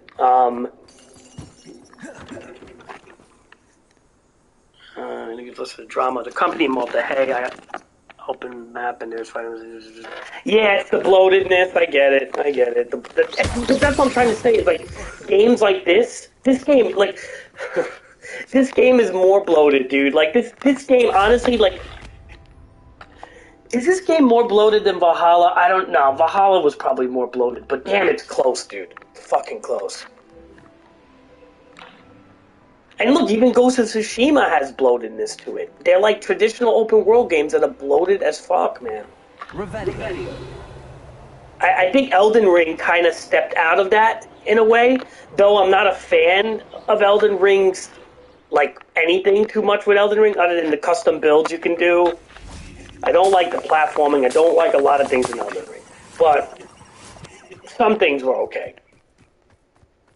If they could find, like, a nice mix between that, between, like, regular open world and Elden Ring, that would be kind of cool. Quite stately this time.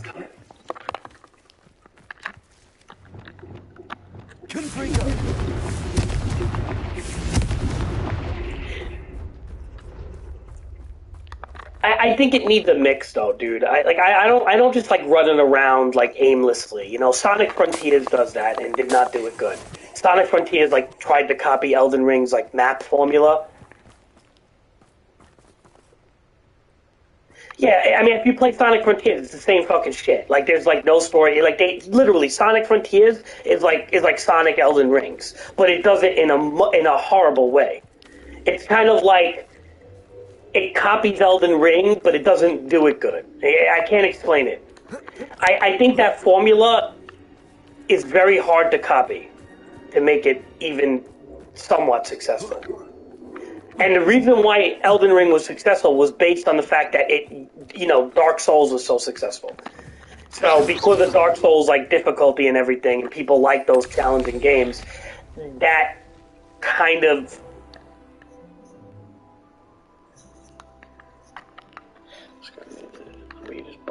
Yeah.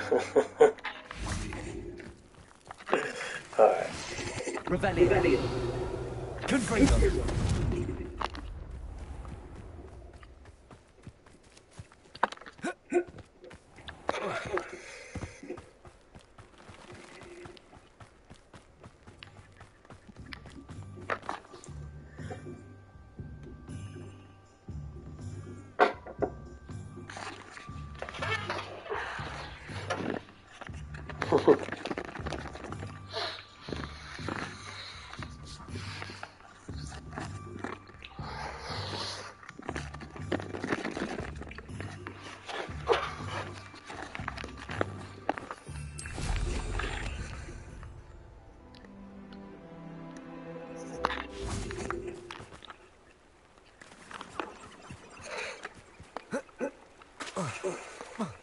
Sometimes it seems all roads lead to Hogsmeade.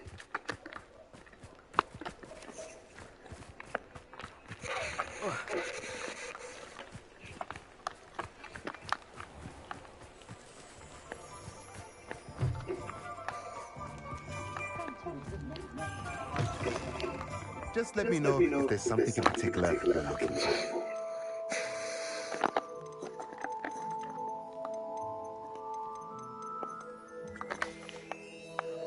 Let me know if there's anything else I can do to help.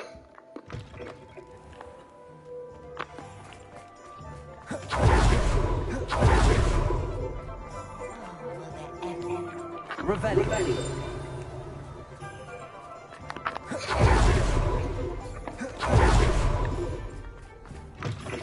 It is wonderful to see you back here.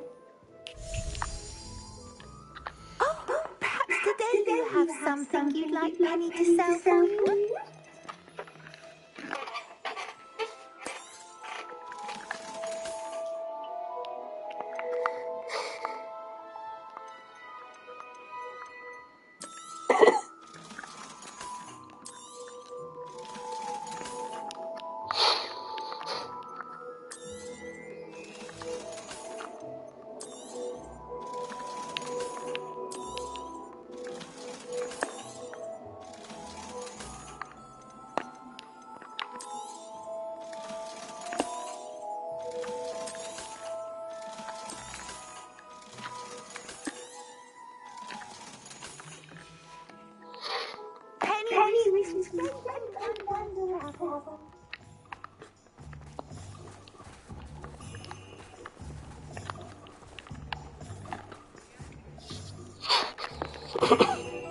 Does it get any more cozy than Hogsmeade?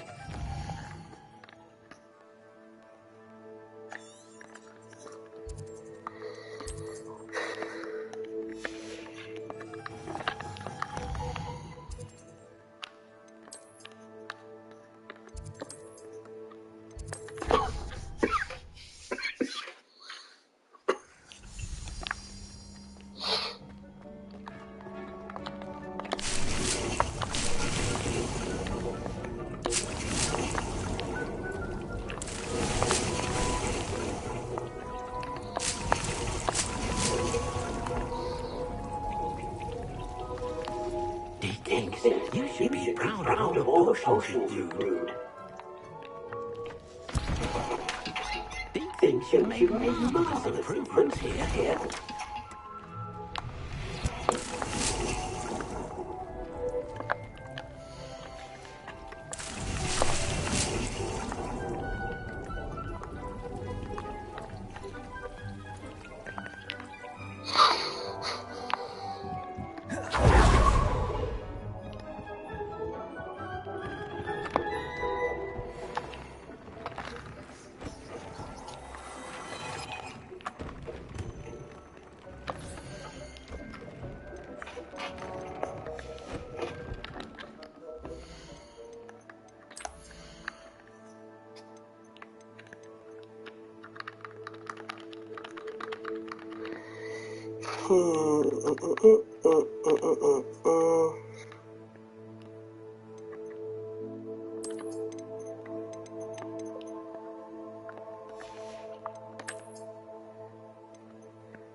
Graphorn horn.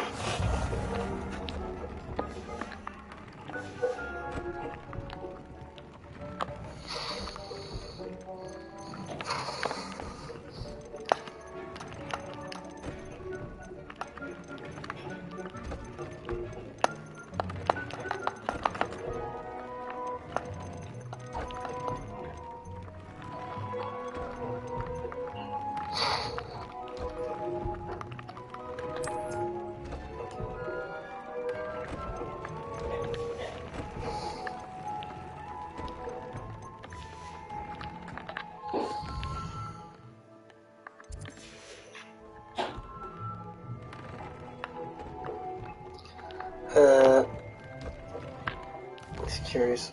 Graphorn horn.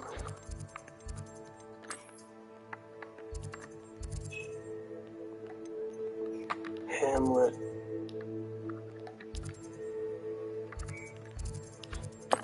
Graphorn horn.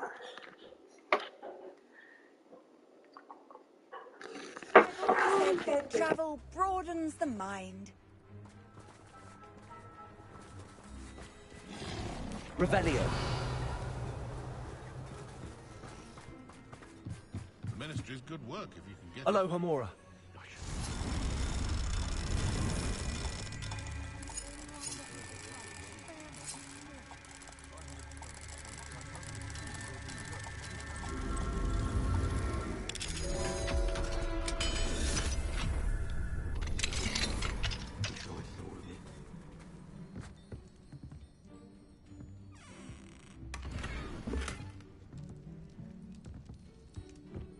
Revelio.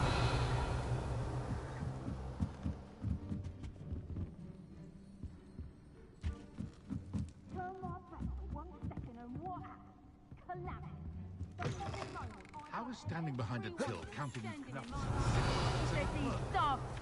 And the first one of you trying to pin it on me, you can count. Confringo.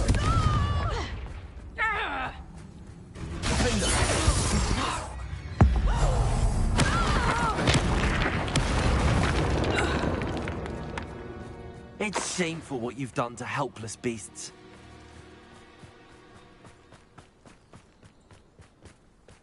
Revelio.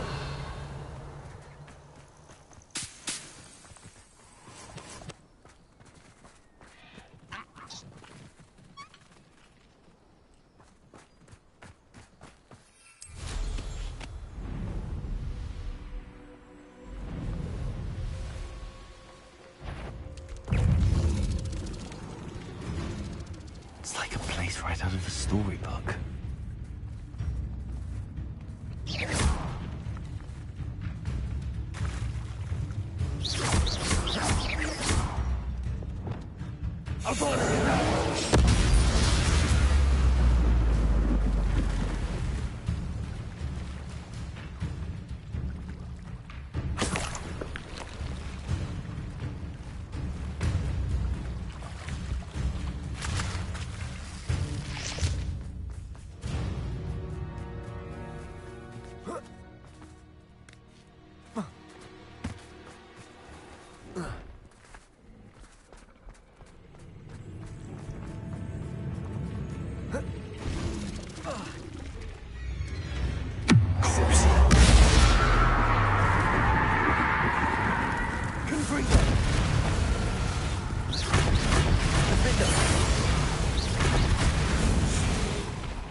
Hello again, Miss Wolf. Hello again. What can I do for you?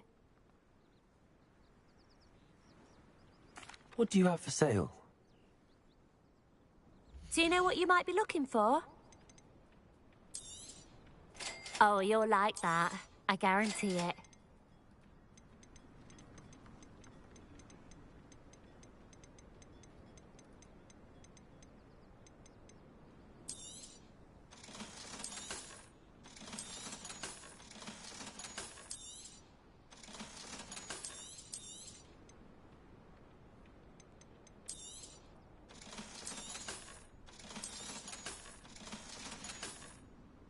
Thank you for your business. Hope you'll come and see me again.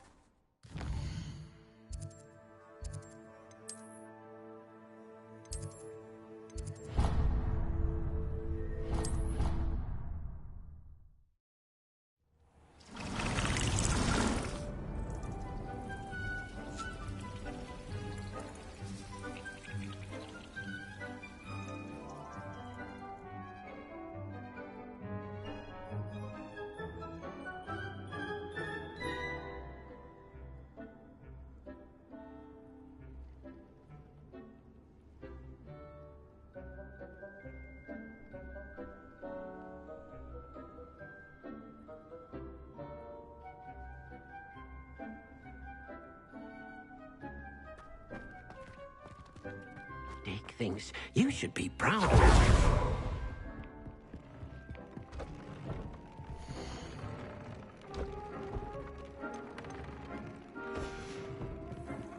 I don't have anything for this at the moment.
Deke thinks you've made mud.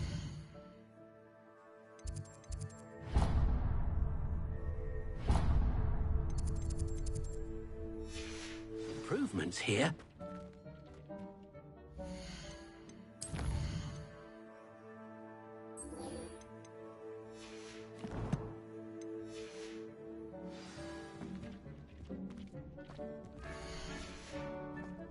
Deke thinks you should be proud of all the potions you've brewed.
I still can't believe we escaped the Ashwinders. You may not realize it, but you are the talk of the school since you saved me that day. I wonder how everyone knows about it. I told my mother in the hope that she would be more forgiving of what I have been up to if it came from me. She likely told other professors, and news travels quickly. Unfortunately, she might, in fact, have been even less forgiving than I'd hoped.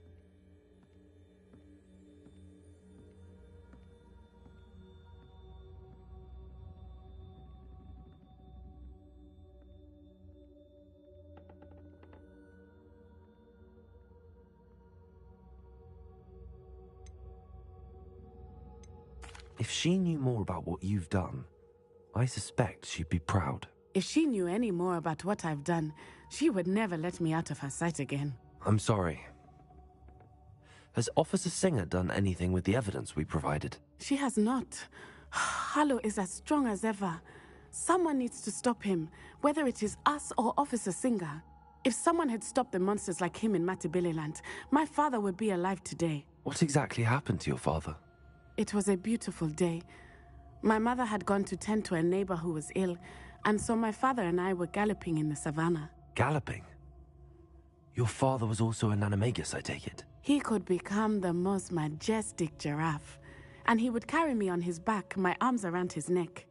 We were on our way home when we surprised a group of bandits who had come from our village. One of them saw me just as he removed a scarf from his face. He shouted and then aimed his rifle. He didn't want you to identify him. Exactly. In an instant, my father bowed his neck to protect me and was hit. As he fell, my father changed back into his human form. When the bandits saw this, they turned and ran in fear. Magic terrified them, and then he was gone. And it was all my fault. Your fault? How so? He died protecting me. If I had been capable of protecting myself, he would still be alive today. My mother and I tried to go on without him, but it became too much for us there. A few years later, we left to come to Scotland.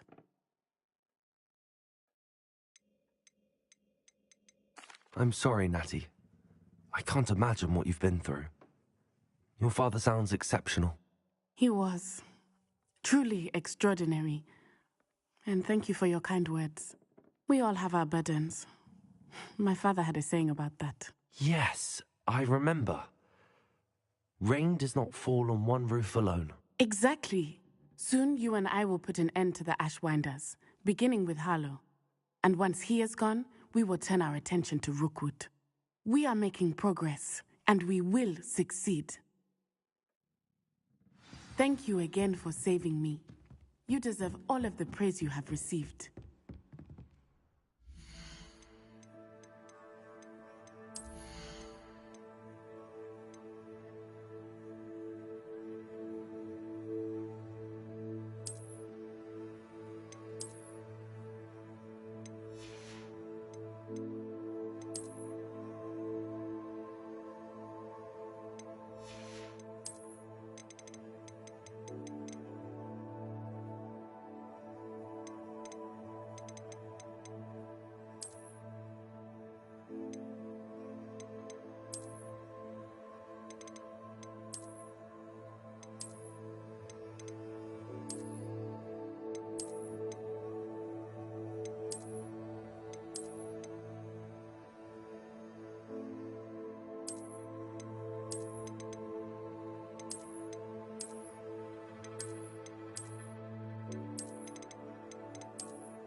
Handy resource indeed, your field guide.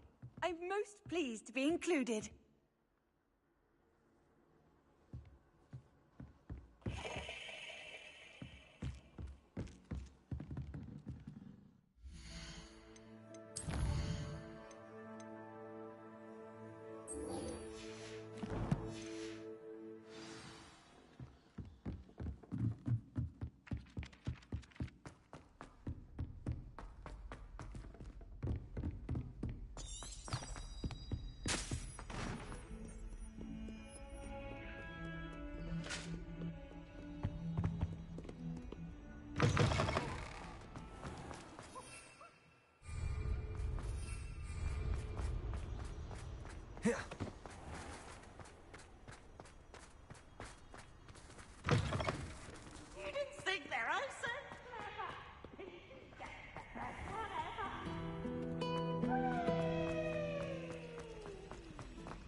Oh, who's there? Ah, found me a rat. You release Treadwell.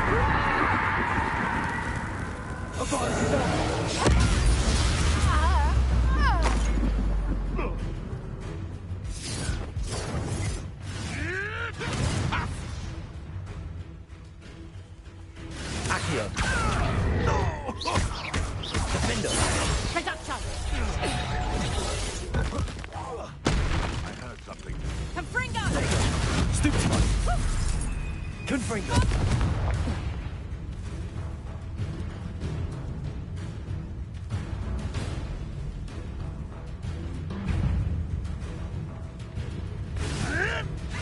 You may want to move. You'll have to fight him.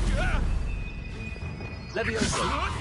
I'm scared of heights! Rest on the left. Glacius. Don't want to repeat of that. You've heard quite enough of our ranks.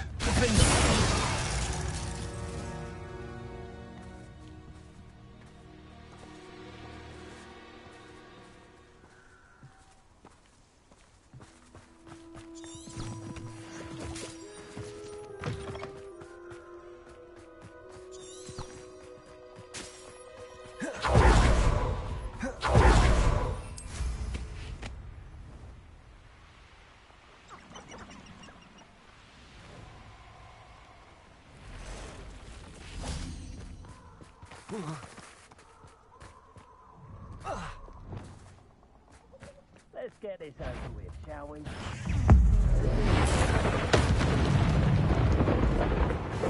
Confringo.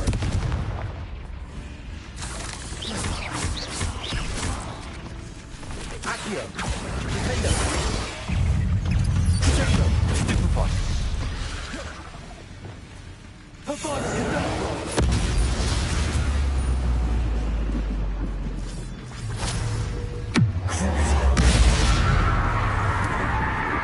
Arresto Momentum.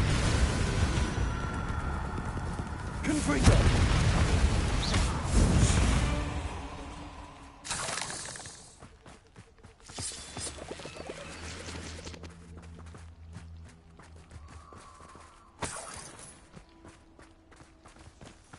Confringo.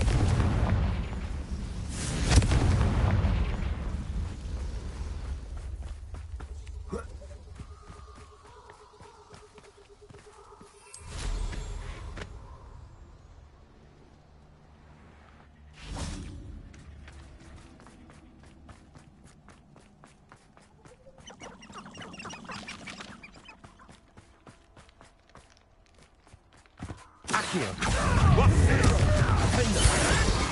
I hope you're prepared. Place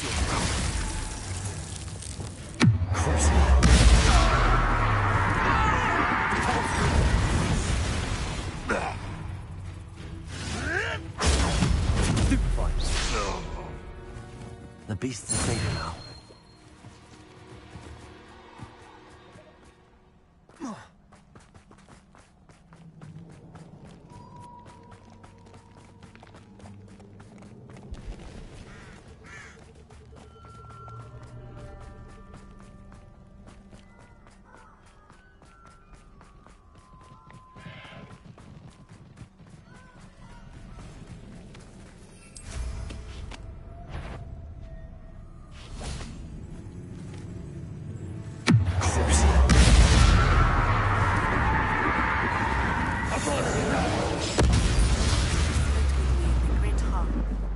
I have come upon a difficult time, and I need a friend.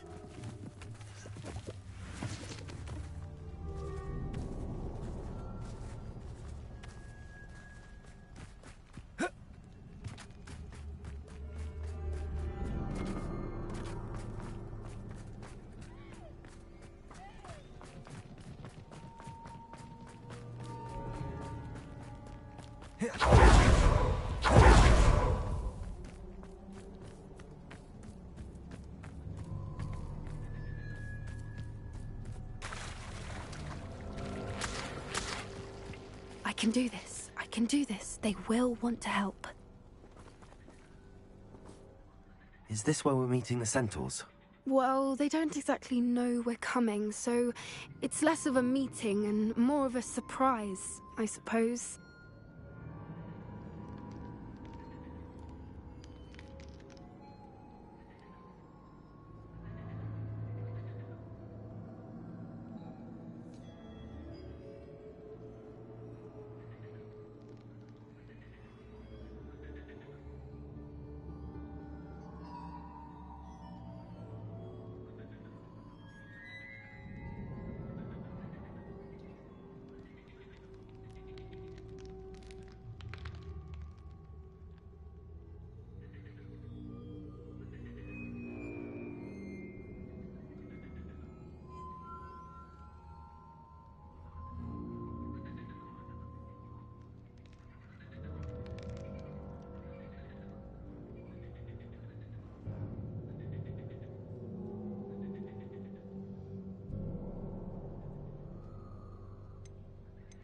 Once we tell them about the Snidgets, they'll understand why we came and they'll want to help. I hope you're right. Perhaps they'll be able to tell that we're sincere. There's something about them that's so knowing. It's almost unnerving.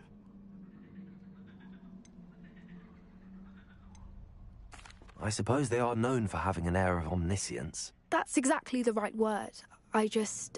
Never mind. What is it? It's nothing, truly.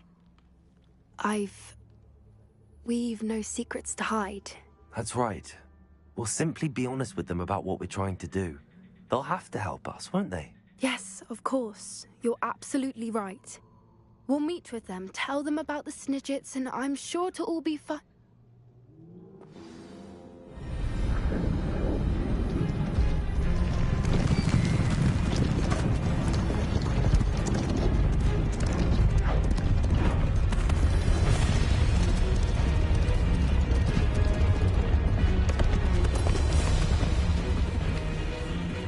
What do you think you're doing here, humans? Please!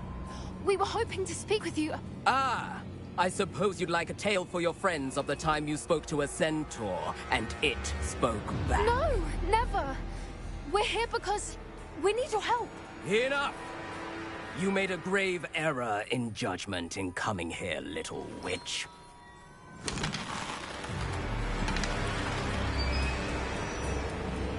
Leave them be, Alec. We do not harm the young. It is not our way. You forget your place, old fool. I'm the leader of this herd, and while you cling to our way, their kind continue to slaughter beasts like us without a care! From what I can see, they have slaughtered no one. They will leave here unharmed. Mark my words, Doran. If I ever see them again, it will be all 3 of your heads.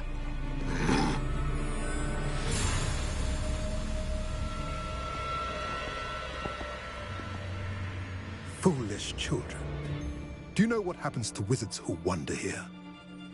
Now, follow me before Golden Snidgets are still alive, and the poachers are after them.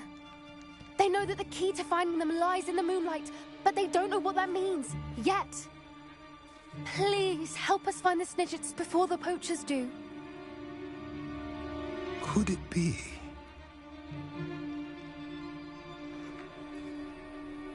In the south, there is a cave within which lies what the poachers seek. A moonstone. Retrieve it and place it in the henge in the forest. I, on the other hand, must go speak with the herd. Find me after you have done this.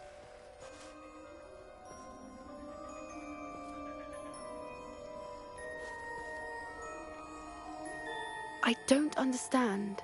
So the moonlight mentioned in the journal doesn't refer to actual moonlight, but to a moonstone. What do moonstones have to do with Snidgets? And why was he so certain about where we could find one? I don't know, but I am inclined to believe him, what with his being a centaur and all. I am too. It is a shame how quickly he left. What was his name? Doran? That's what the leader of the herd called him. Well, if Doran knows something we don't, I'd rather act now and ask questions later. I can head to the library and start looking into the cave you mentioned.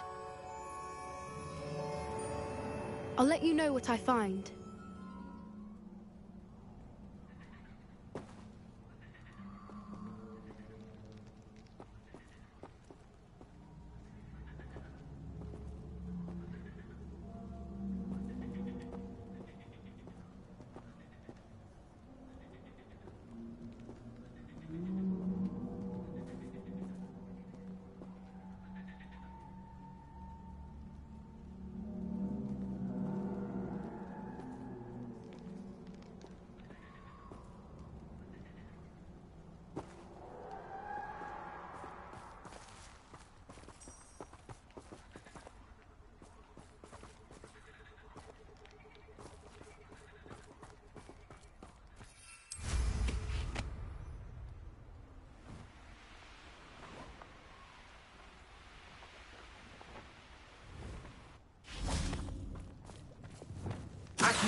Bombarda! I'm... You took that goblin! Takes gumption to steal a stolen hippogriff.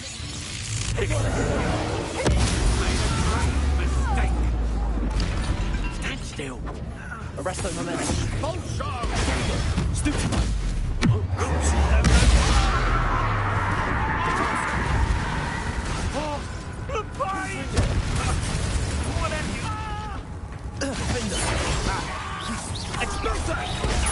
Stupid boy. Pay for that. Incipient!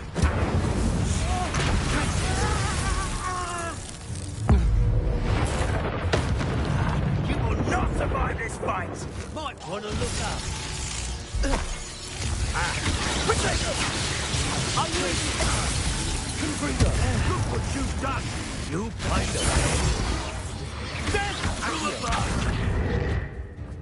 Expulso! Stop that one up.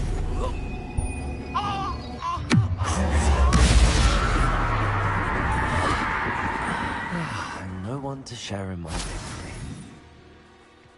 Revelio.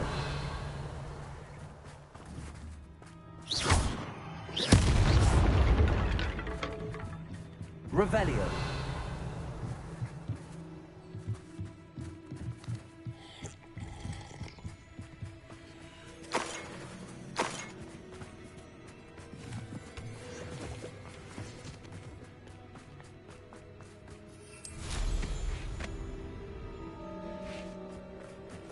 Confringo.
Revelio.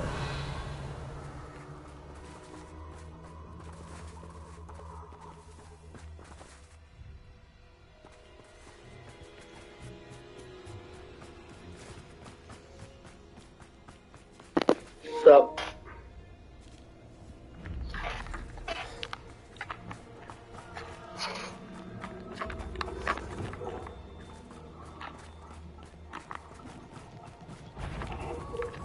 Well.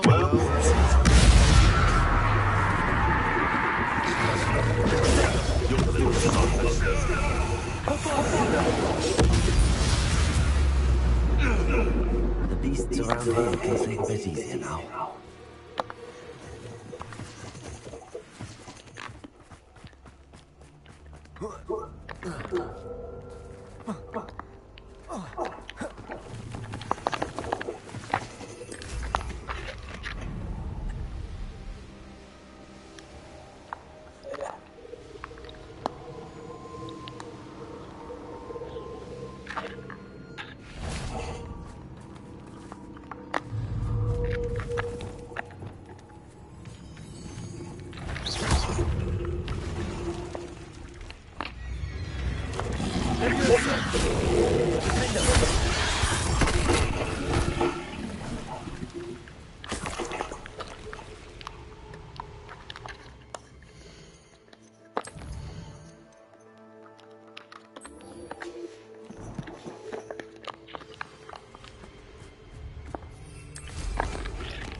Are you familiar with the hamlet of Irondale?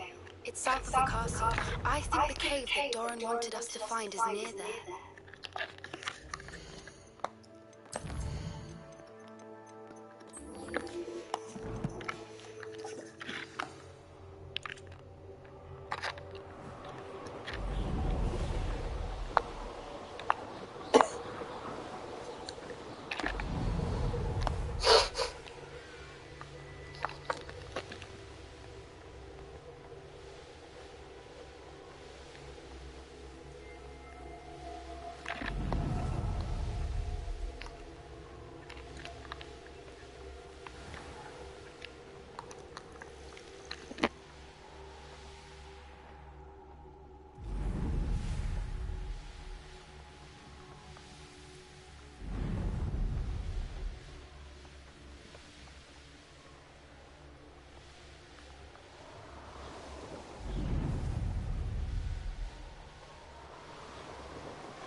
Your life ends here.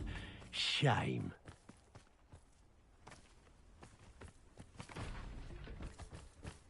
Last time I saw you claiming you had a full belly was when Arthur Crane's pig went missing.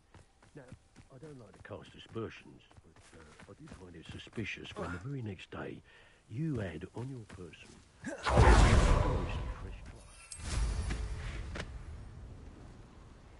blood. Hey! You've made a mistake.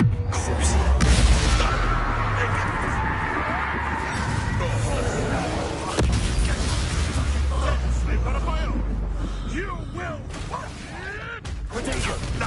Nothing more than luck. Confringo. What hell? One less poacher in the wizarding world. Revelio.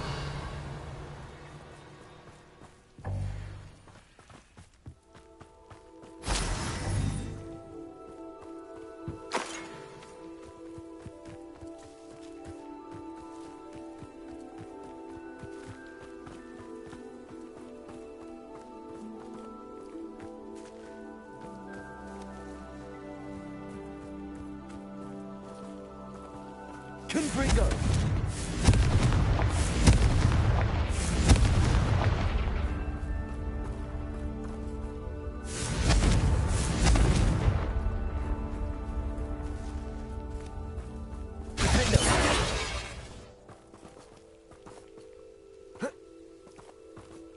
Confringo. Revelio.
This looks intriguing.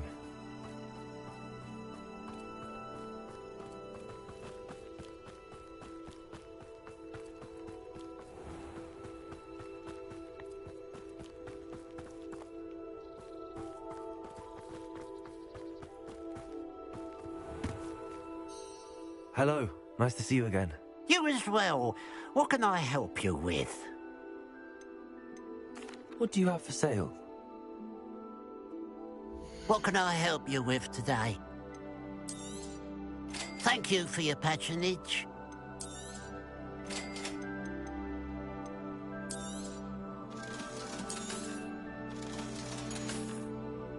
Glad you were able to stop by.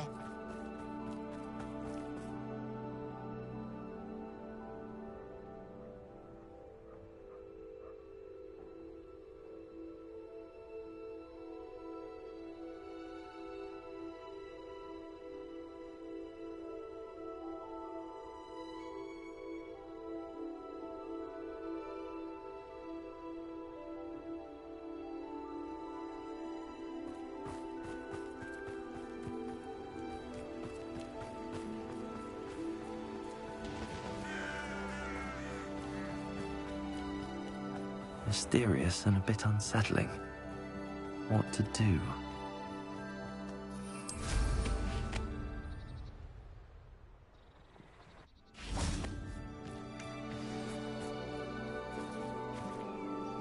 You made it.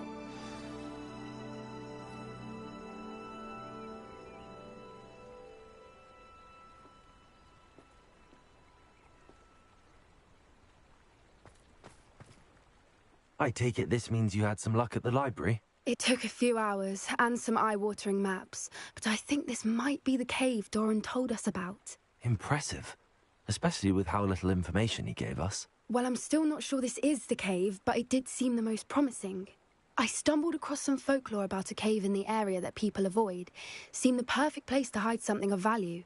It's a bit of a leap, I confess, but might a mysterious item such as a special moonstone be hidden in an equally mysterious cave? I think I'm desperate for anything at this point. Well, we're here. We might as well have a look. Agreed. I wonder if you'd go blind from staring directly at a moonstone.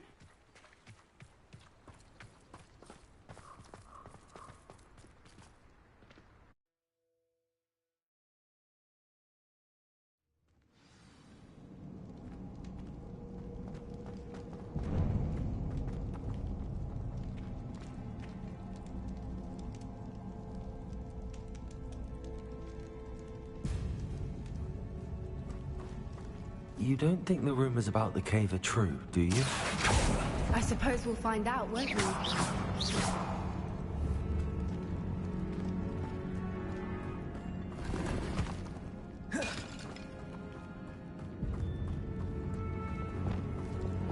Bombarder!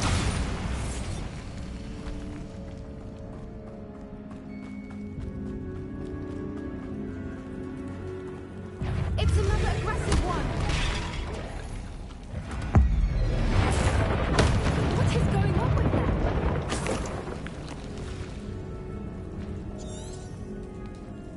that? Revelio.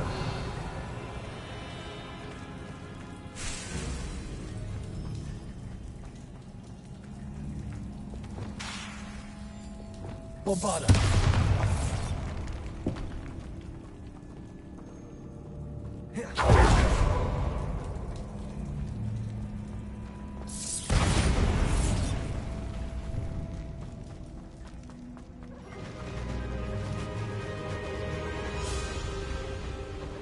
Voipers! I beg your pardon? This must be how the rumor about the cave started. The Whooper's song is said to drive anyone who hears it mad.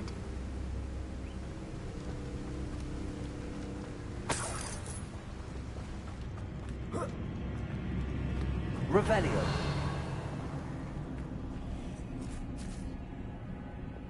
Accio.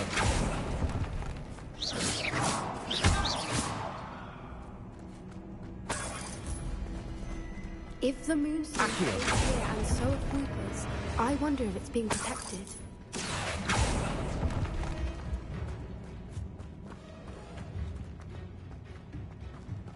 Revelio.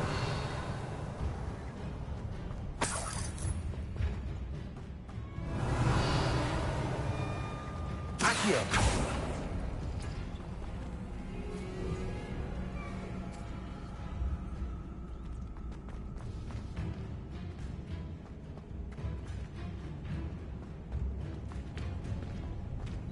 Why am I not surprised? First the Whoopers and now this.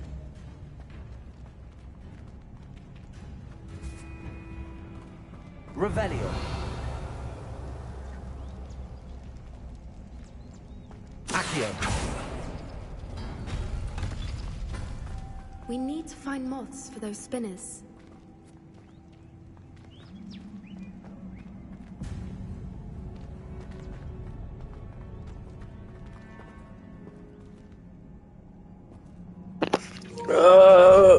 Pretty far. I think I'm almost done with the main story, so I'm just kind of doing side stuff right now. Once I feel like I finished the main story, sometimes I go back to the game, so...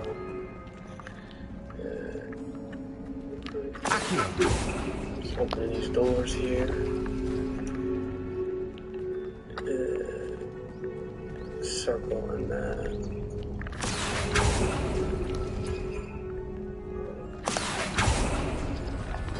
Perhaps the runes on the walls have something to do with finding moths.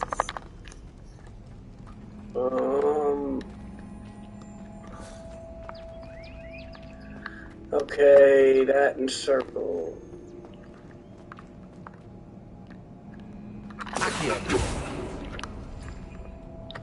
Circle.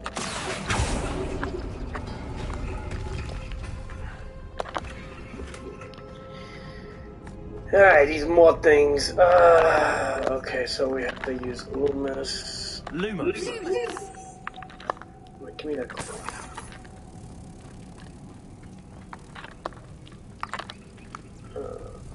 Usually you can just look at that. Okay. And where's the other one, man? There's another mob thing.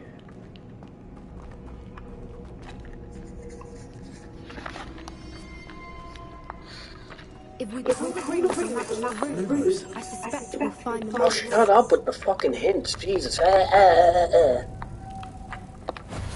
It's like fucking. I hate when they do that. When they give you like fucking hints with obvious shit. Like, you're not looking. This isn't brain surgery. It's fucking pretty obvious.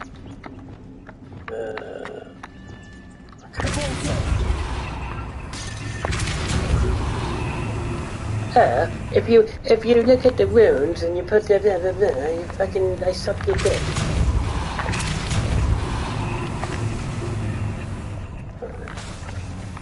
Hold on.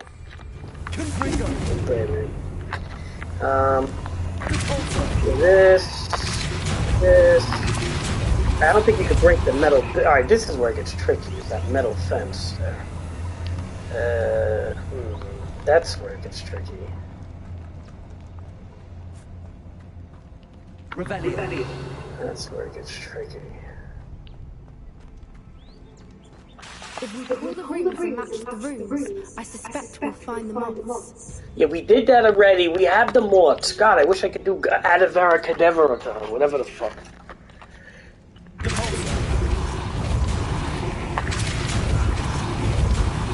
I'm just more pissed off at this iron grate here, dude. Like, what the fuck?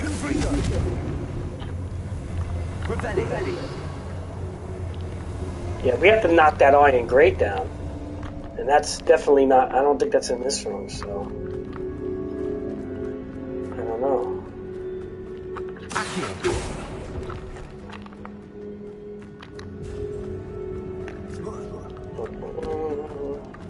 Revelio.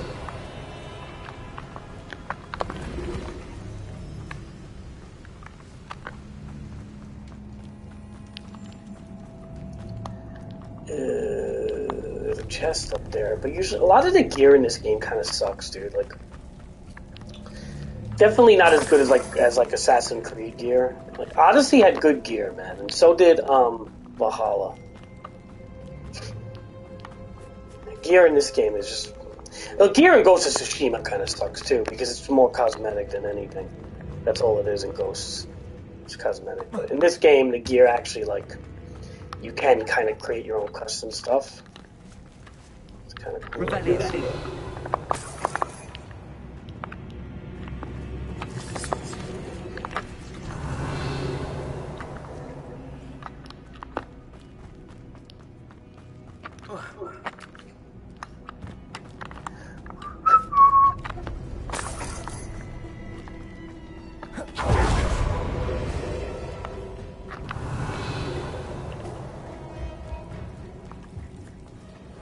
What's this? What's this? What's this?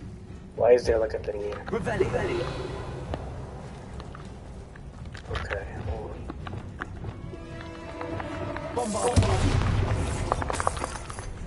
on. Oh, I see. Okay, so you got some fire.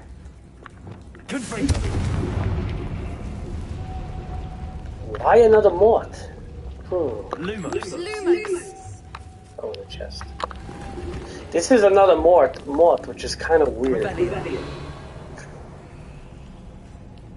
That is another moth.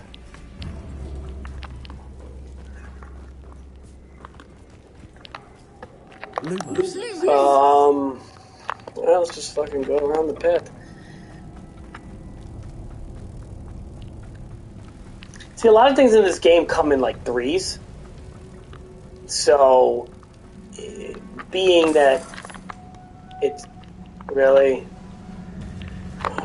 this fucking shit, man. Sometimes, all right, really.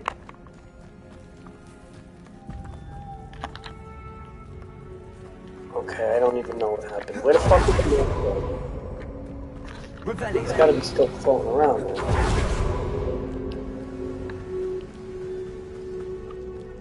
Yeah, there's like a lot of weird bugs in this game when it comes to shit like this, but I really do wish they I don't know if this is my problem or a bug now. Might be my problem, I don't know. Okay, so that's where the moth has to go. That's probably for the iron grate. The thing is that the moth literally disappeared. Now, why did it disappear? Well, because I did a Revelio over here and fucking made the moth disappear. Now, one could say, well, Driftblim, just go back to where you were and the moth would come back. No, that's not how this game works. This game has a tendency to need to be reloaded from your last save when things like this happen.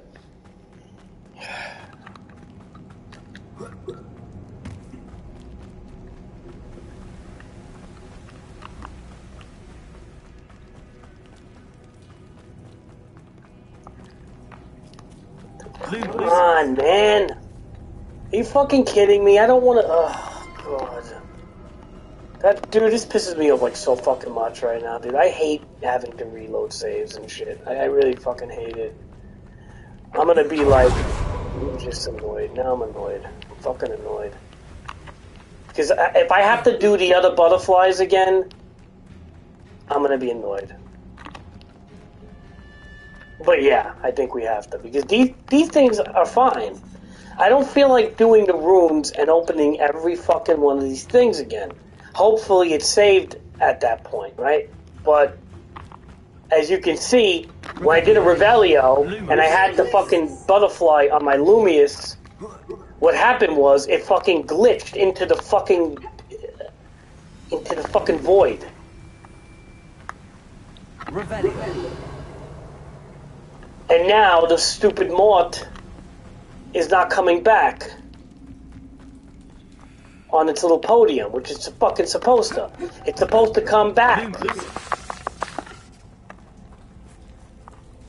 You know,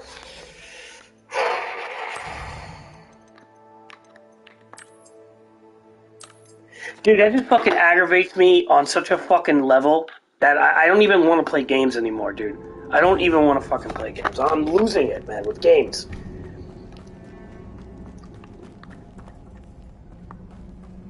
Alright, let's do this again.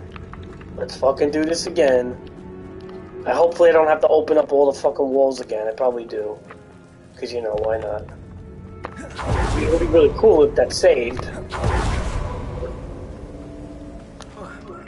I would be happy as a pig in shit if that fucking saved.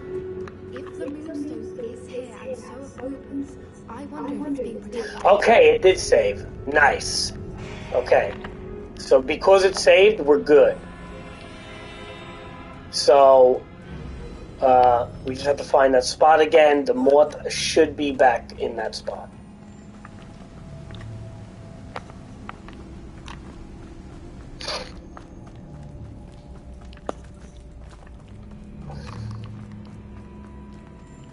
Yep. Say. Lumos. Alright, let's not fucking lose it now.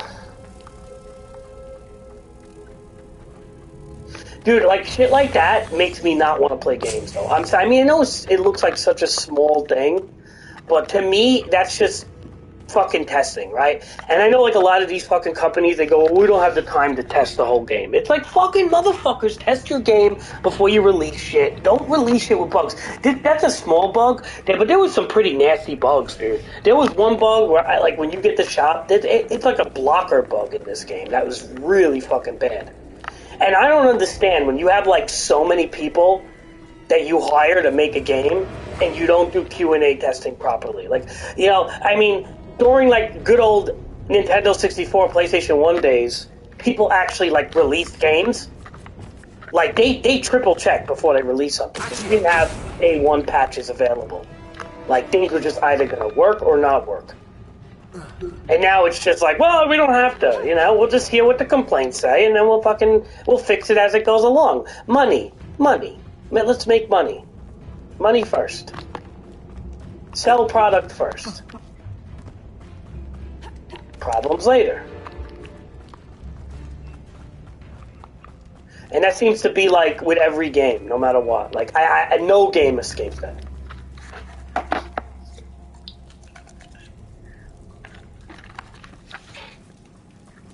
I haven't, dude. I haven't. Yeah, I haven't. But that's the thing. But then sometimes they just don't. You know, like they just let months go by. Look at Pokemon, dude.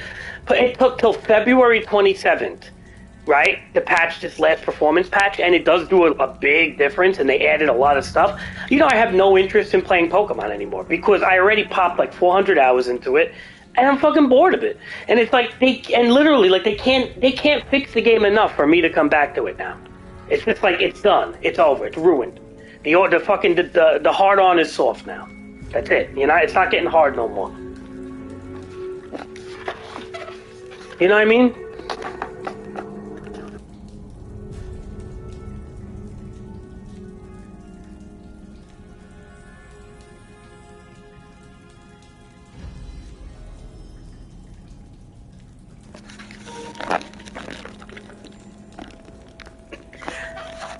I mean, the whole thing, like, yeah, I mean, like, but why did people take it more serious back then? You know, I understand the code. Okay, let's be honest. The code to make an old school Nintendo game was not even a fraction of what today's like development code is. We know that. I mean,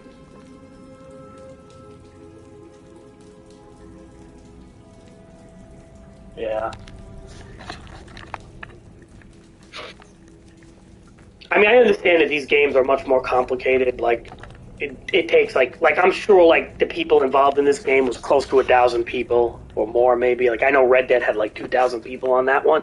I get it. Like if you look at like if you know when I beat Zelda 2 for Nintendo, there was like 7 people that made that game. Seriously, like 7 fucking people. When you look at a game like this, there's like 1,000 people. I get it. That's much more complicated nowadays. I get it, but.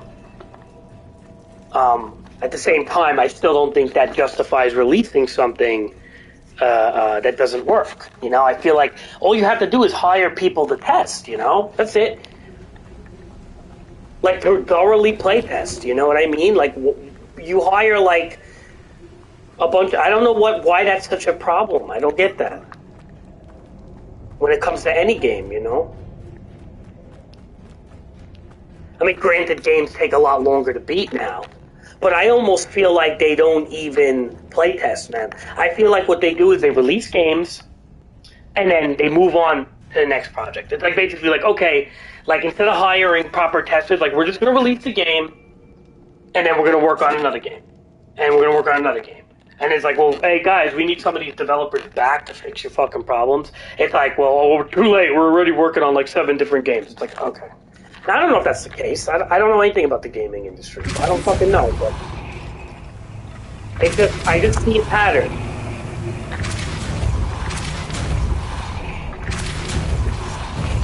Oh shit! Yeah, see now I'm forgetting what to do. I just see a pattern though, man. I see a pattern where games are released and they don't fucking work right, and that's all I could say. That's all I could talk about it. I don't know the inner workings of it. I don't know how devs. I don't know if maybe they're not getting paid. I don't know the inner workings of it. But I just know that games literally get released and with that they don't get play tested. That's just what I know. Not right anyway.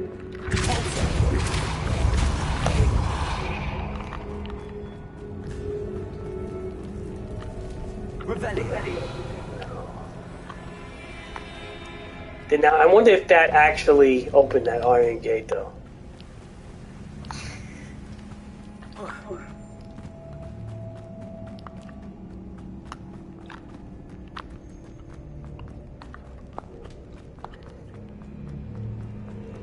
And it did, see? Another obstacle. No matter. I'm sure we can work out a way across.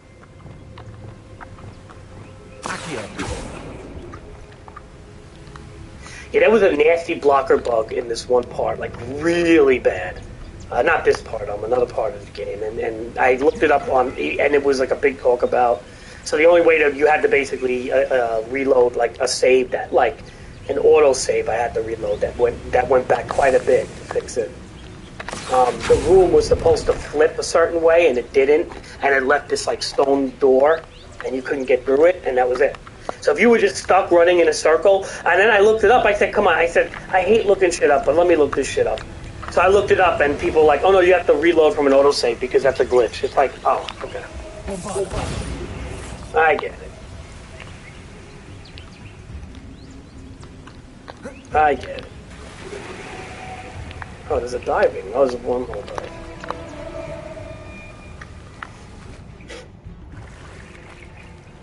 Yeah, like basically, well, what happened was you were in like this haunted mansion thing, and it's when you get the shop, you open the chest, you go in there, and then there's a room, and the poltergeist is basically like he's like from a different perspective. It's like the room is upside down. Well, there's a point where sometimes if you go in that room, it doesn't turn upside down, and that's crucial because if it doesn't turn upside down, the doorway to go on the opposite way gets walled off, and that's what basically happened. The room didn't flip, and a stone wall was blocking the doorway, and I literally ran in a circle for like 2 hours, not understanding. I'm like, I must be doing something wrong. Well, then it turns out that, oh no, that sometimes happens. The room doesn't flip, and if it doesn't flip, you have to restart from a save like 2 hours before that. Just to like, and I was like, are you fucking kidding me? And then I did it, and sure enough, the room flipped. And I was just like, wow, like G fucking G, you know, with dumb shit like that. Like that shouldn't be, like stuff like that. I'm sorry, but I know like, if I ran a business or something and I sold a product that had a massive thing like that, I would be so on it. Because I would feel like my reputation is at stake. I'd be like, oh my god, like that's pretty bad. All right, guys, we gotta fix this like ASAP. That's a big pothole in the street. We gotta patch that up like ASAP because 20 people lost their tire and like we have to like fucking do that ASAP. But like I feel like the emergency when it comes to games, especially that they get your money first, is like, yeah, they'll get around it. They'll autosave. They'll load the autosave. You know, and that's always the mentality that I get with games lately. Like, they just come out and the emergency to fix anything, like, it's just not there. You know? And they'll sell it. Like, Knights of the Republic 2 I bought for Nintendo Switch. Literally massive blocker bug that you weren't able to beat the game. And it was like that for 4 months until they finally patched it. It was like 4 to 6 months or something. Dude, how do you release a fucking game where you can't even beat it? How do you do that? How do you take people's money? How do you willingly rip $70 out of somebody's pocket in a game that people can't even beat and think it's okay? And you wonder why Asper fucking canceled their fucking Knights of the Old Republic remake. Yeah, because they don't have the fucking capability to make it. They're not good enough. That's what it boils down to. They don't have the money, and they're probably not skilled enough.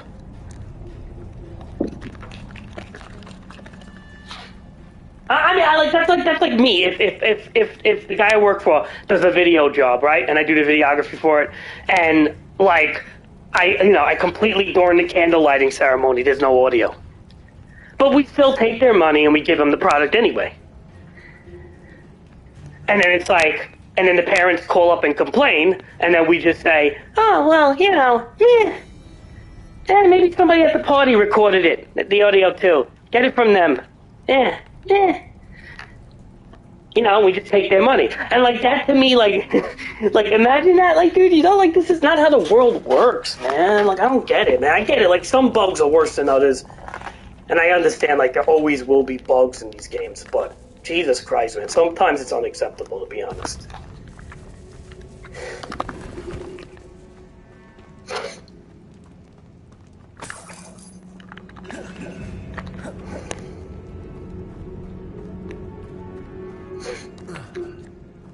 Yeah, I kind of miss the old days, too, where games never had these problems like that. I mean, then again, I don't know. Did games have problems like that? I'm sure there were.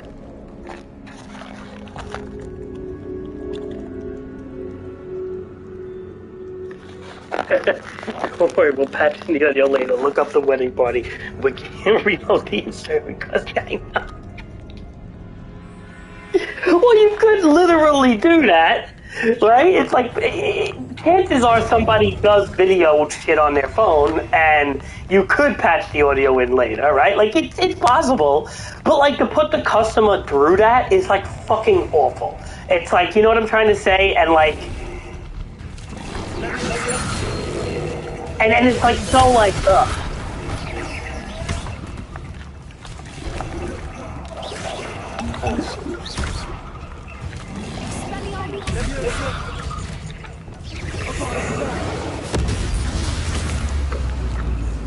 You know, it's definitely possible. Like, I'm not saying like that's impossible. It is. We've done things.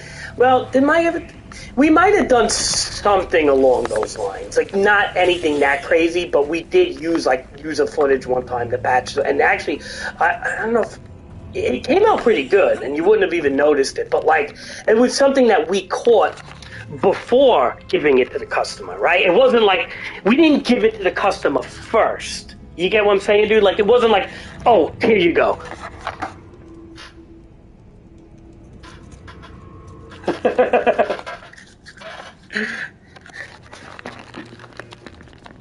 Yeah, oh yeah. Yeah, 4 months, yeah. Don't worry, your wedding video will be Instagram ready in 4 months. Just right now, the audio is not there, but don't you worry. It's coming. Patch notes in 4 months. We'll have the full patch note breakdown.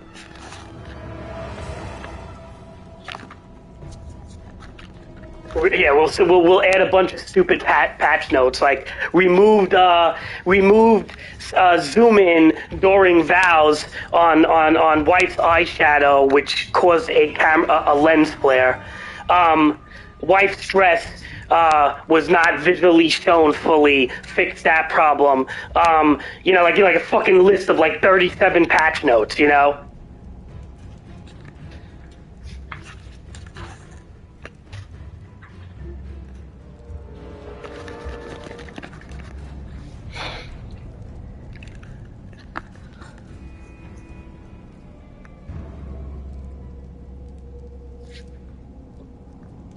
I guess that's what happened with Pokemon, huh?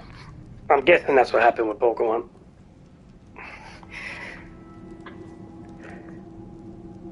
So that's really the problem then. I guess you just kind of nailed the problem down. Is basically like once they have a release date, that's like it, right? And they just have to get it out by that date. Like, delaying the date is fucking really hard. Yeah, that makes sense. I mean, look, we see that happen how many times, right? But then here's the thing: like, you do have okay. What about like games like Cyberpunk that got delayed like so many times and still was a fucking disaster? You know, like what about that one? Like that's kind of like an exception, I guess, right?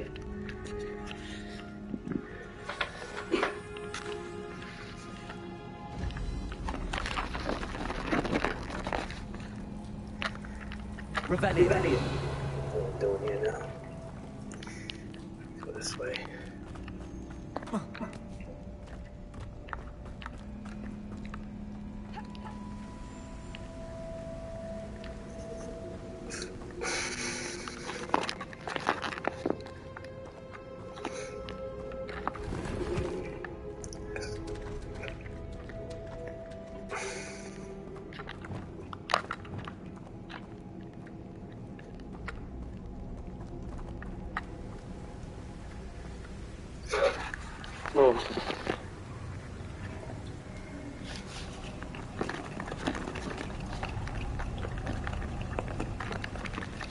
Yeah. But dude, like, at what point does the vision of the project need to be scaled down if you can't do it? You know what I'm trying to say? Like, at what point do they just have to, like, concede? You know what I mean? Like, it's like, okay, you delayed something so many times, it's just like, we have to do something about the vision of the product itself, because it's like kind of like No Man's Sky. Like, No Man's Sky took literally like 4 years to fix itself, which when I was first playing it, I dealt with it, but and you look at it in today's standard, that was really unacceptable too, you know?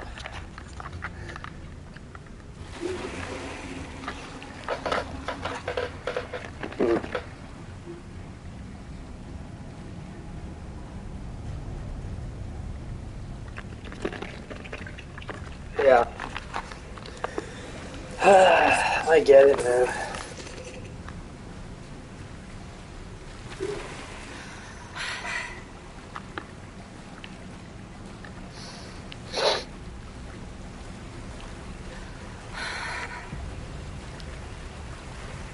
Well, I know one thing. I feel like live service games, as much as I don't like the monetization factor of it, tend to get fixed a lot quicker. Like games like, for example, like 2K, I'll use as an example, NBA 2K. If they have like a serious problem, within 3 to 4 days, that shit gets fixed. But they also rake in tons of money with their fucking monetization. So, but those games patch very quick, man. Like really quick. Like if there's a problem in a day or two, that shit is patched like by the third day.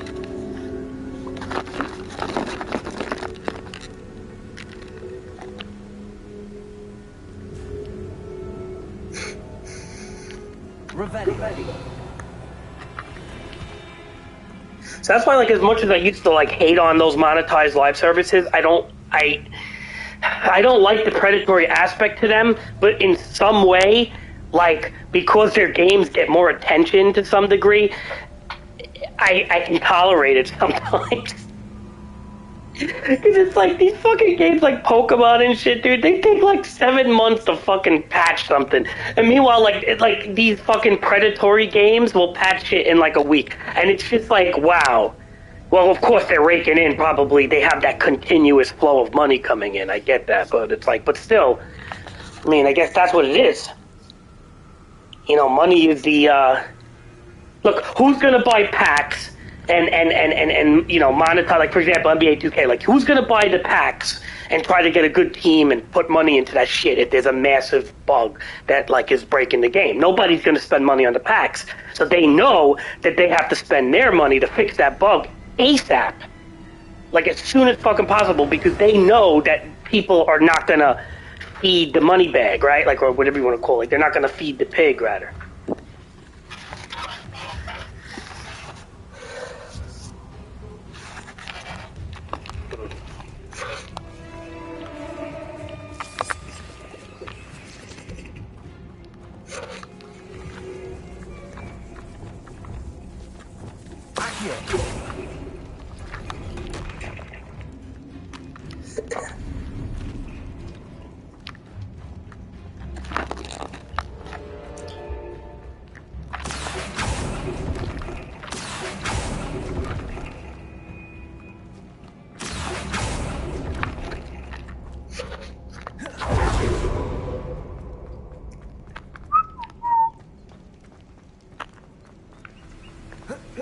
Oh shit. What am I doing? I'm so stupid.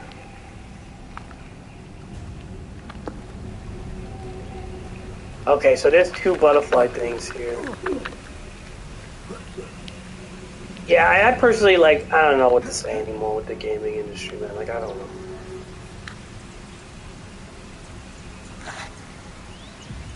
Yeah. Well, that's what they said about Visage.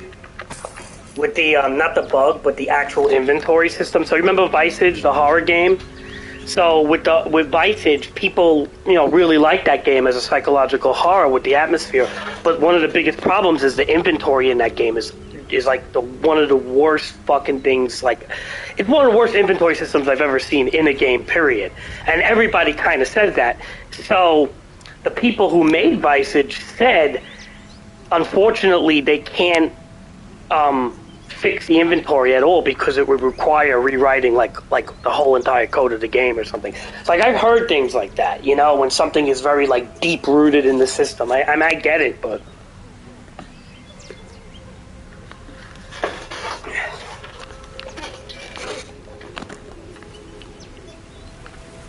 that's what the developers said. They were like, unfortunately, we can't really do much about the inventory. They were like, you know, they say it's like hardwired in the game or whatever. So I mean, I don't know. Look, I'm not a game developer. I'm not about to say I'm one. I'm not. So I don't really know all the time. I'm just saying that's what I heard and read actually from them.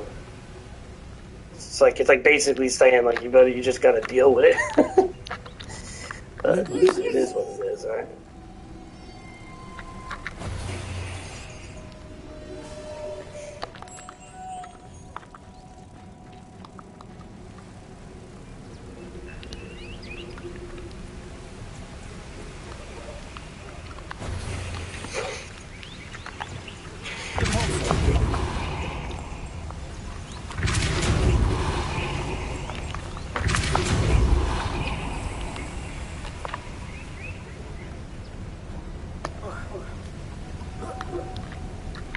going. It's beautiful.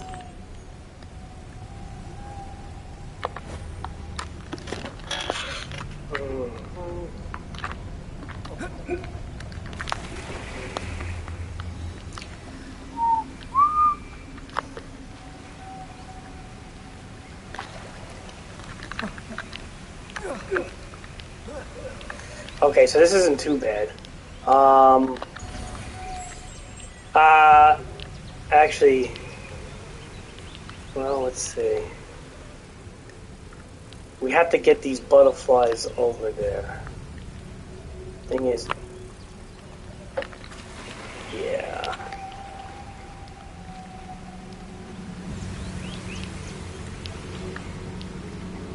Uh-oh. Oh no. I think I might have triggered that bug again.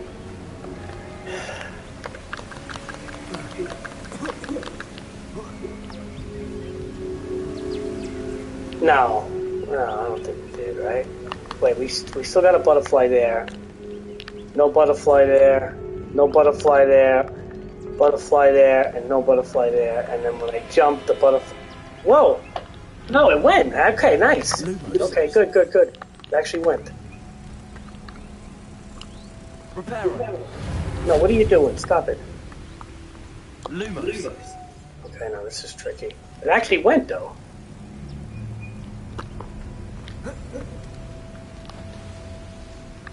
That is so weird.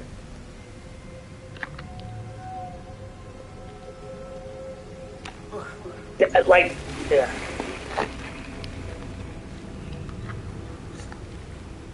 I think also a lot of times business designs say we need X, so you code out work for X, and then they come back and they're like, well, actually, if it needs to do Y as well, so you shoehorn it to do Y.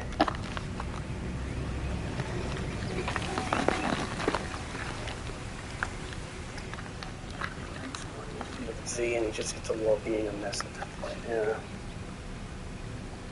And then at that point, they probably just went, all right, you know what? Because X, I see what you're saying. So it's like basically like, okay, it's like we need X, so they do X, and then it's like basically, well, we need X and Y, and then now there's another problem. So it's basically like we do this, and then it's like, well, for that to work, we need this, and then now those two things create a whole new world of shit. And then that can create 3 different worlds of shit. And then that create 5 different worlds of shit. And then it's like, at that point, you're just like, all right, you know what? Let's stop fucking adding shit, leave it at that, and just fucking fix the bare minimum and whatever. I mean, I kind of get it, like, sort of. But I don't agree with it. I mean, look, it is what it is. You know, again, everything is complicated now. I mean, I understand that aspect of things.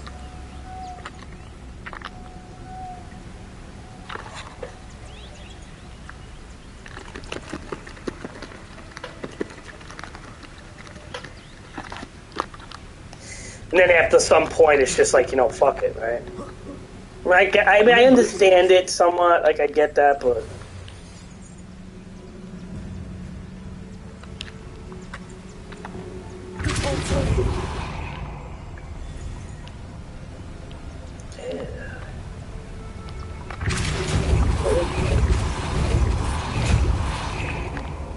Hey.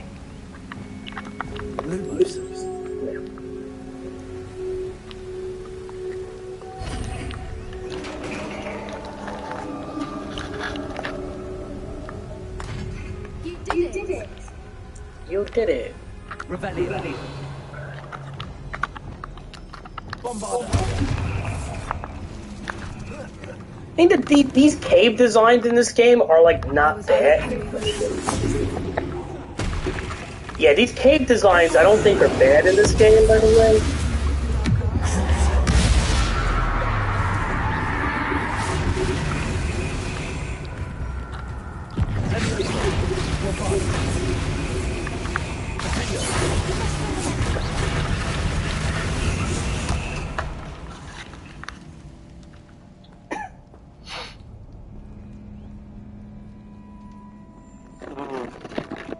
Well, because, I mean, it makes sense from a business point of view to get money, right? Like, that's the whole thing. Okay, look at Sonic Frontiers, dude. Sonic Frontiers is a fucking disaster. Was a disaster. I'm sorry, but it's not a good game.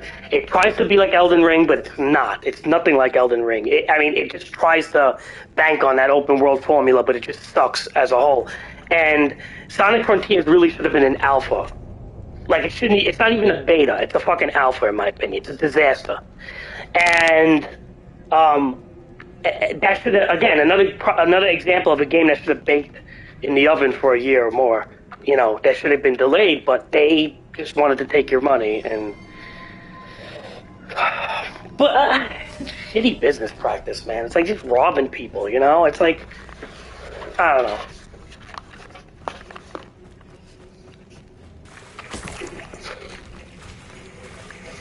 Look, where the water's bubbling. How odd. Should we take a closer look? You read my mind.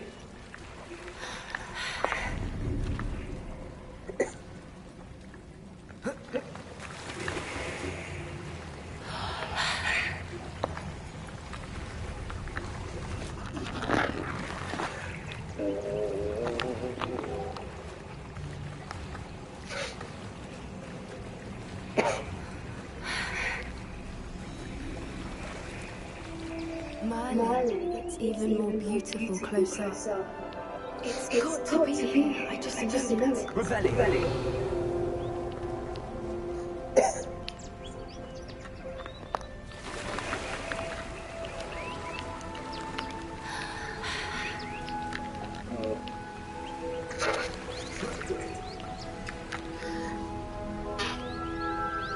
Have you ever had instances where, like, you did, like, a lot of work on something and then, like, some higher up tells you we don't want it that way and you have to literally, like, start over? Like, was something ever that bad?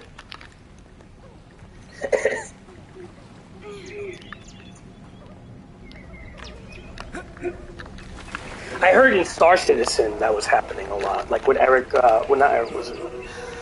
Chris Roberts?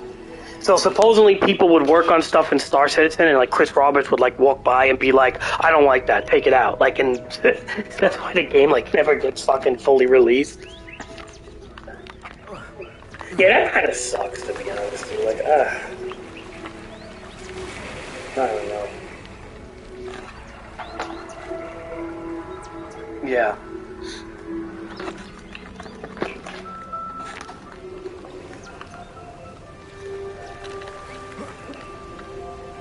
It's like, dude, that's like such shitty business practice. Like, they don't validate the hard work somebody puts into things. You know, I don't know. I understand. I get it, man. I get it that they have a, but then it's, I don't know, man. See, I'm not a business owner. I can't really talk on shit like that. Like, I know my place when it comes to certain issues, and I can't really talk. You know, like, I don't know. You know. I don't know. I've been listening to them for a while now, and I'm starting to lose. It's like kind of like, okay, if we were doing like. Very funny. I was just thinking how it's proof that poachers haven't been here. Yeah. It's like the DJ business, right? Like, okay, so for example, like, okay, like if I wanted to spend, let's just say I was doing a DJ job for Mike, and I wanted to spend, you know, okay, he says get a list of music together for the customers and blah blah blah blah blah. And I get a list of music, and I spend all day doing it. I'm getting like Muse songs and rock, classic rock songs, and this, that, the other thing. And it takes me like 5 hours to get this list together. And I do it, and I'm like all happy about it. And then it's like Mike comes by, and he's like, yeah, you need to make a whole new list because the kids don't want to fucking hear Muse. They want to hear Cardi B. They want to hear fucking Pitbull. They don't want to fucking hear Muse. They want to hear The Weeknd. They don't want to fucking hear Muse. It's like, you know what I mean? But like, you could have put like a really good fucking list together and put all that work. But it's like, you have to kind of know what they need, you know, like, you know what I mean? Like, I don't know. Maybe something like that kind of relates. I don't know. But then it's like, but then I guess what sucks is when you do something on there, like, what you think they, I don't know. Yeah.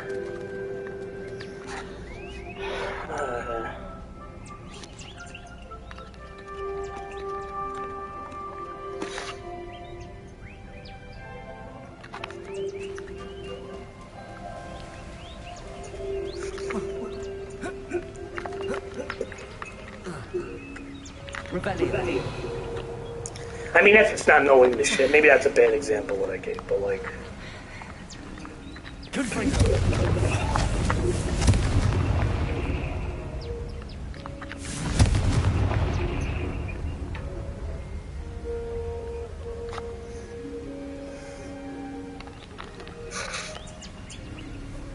Revelio.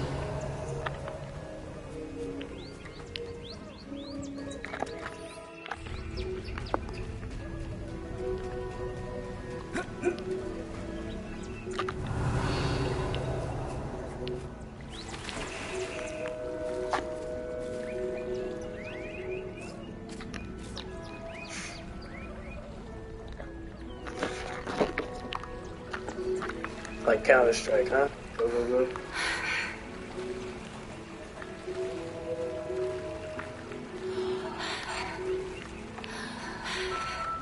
Yeah, I mean, I don't know, you know, I don't really deal with anything of that, like, you know, extreme, like deadlines and stuff.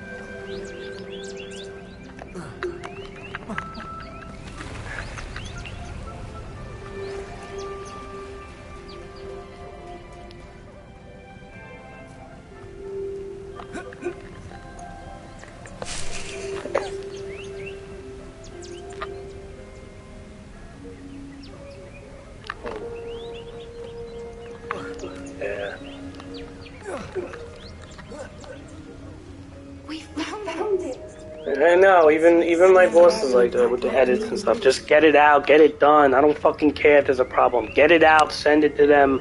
Get this pain in the ass.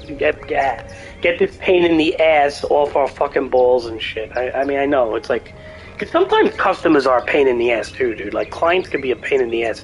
So it's like if the client is fucking, you know, like busting balls, like, oh, where's the fucking video? Like 4 days later, where's the fucking video? And it's just like, just all right. You know what? They're complaining. Just get them off our ass.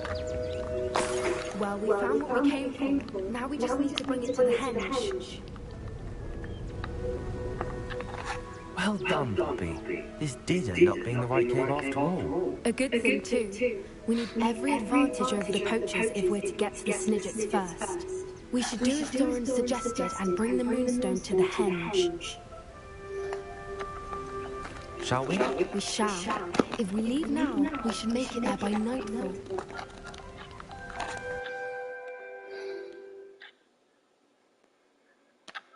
That's the henge, precisely where Doran said it would be. But now that we're here, I'm not entirely sure how to feel. We knew we were at the cave for the Moonstone, but Doran didn't tell us what to expect when we placed the stone in the henge. I don't think Doran would knowingly send us into danger. You're right. I suppose I'm worrying over nothing. Let's make our way down. We're near the village. I think that's it over there.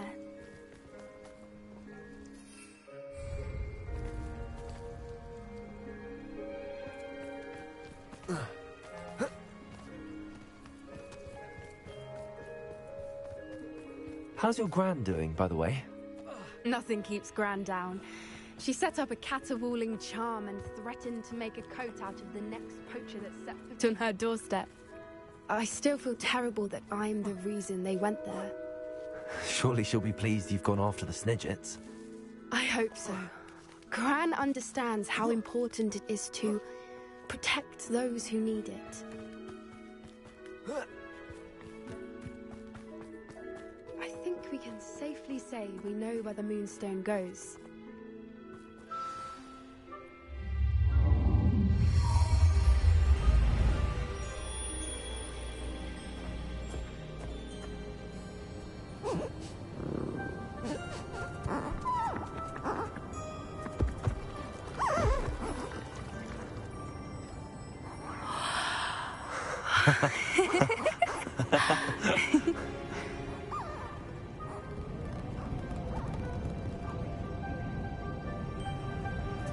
Whoa. Oh.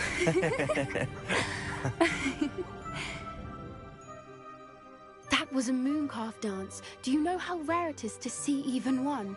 They only ever happen under a full moon.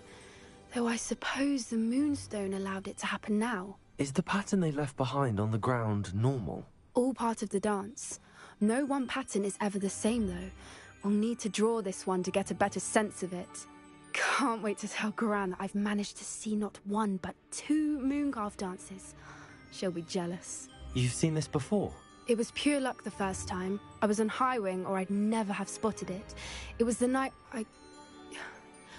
Well, the night I met Highwing, actually, If you don't want to talk about it, we don't have to. I'd actually like you to know. About 5 years ago, Highwing had been captured by poachers. At first, they planned to sell her, but soon decided they wanted to kill her instead. More money, I suppose. I'd finally had enough. I freed Highwing and we ran. We'd flown for ages when I spotted Mooncarves dancing below and we landed to watch them. It felt like an omen. A good one. A sign that the worst was over. What do you mean you'd had enough and the worst was over? You see, the night I freed Highwing was also the night I ran away from home. A poacher camp.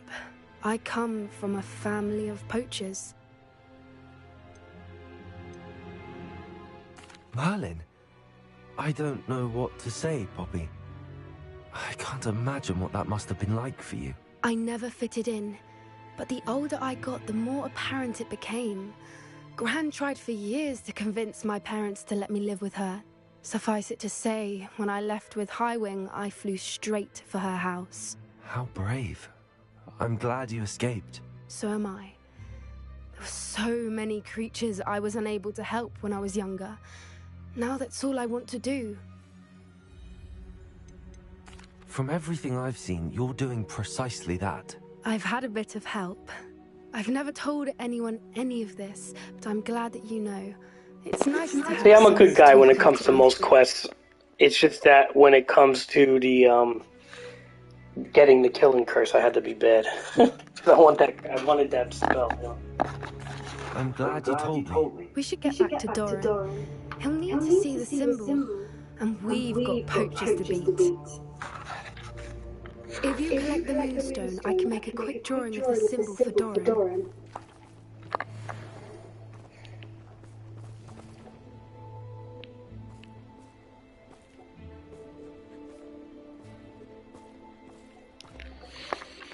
Are you finished with the drawing? Just barely. I think the pattern's a bird. At least that's what it looks like. Didn't the journal say the key to finding the snidget lies in the moonlight? Of course. That's it. We need to show this to Doran. Not that I'd know where to find him at this hour. Perhaps we should head back to the castle and we can track him down after a good night's sleep. Agreed. I'm ready to leave if you are.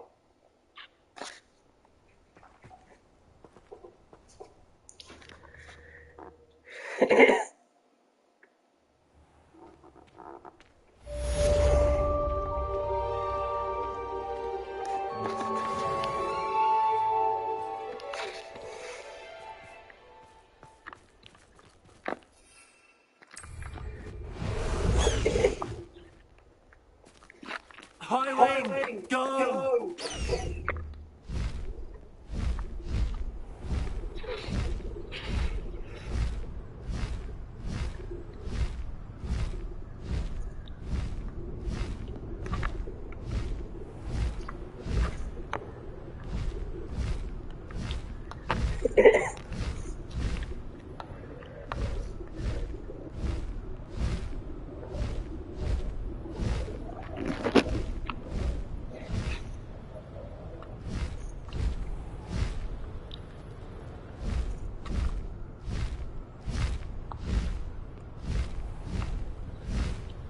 Yeah.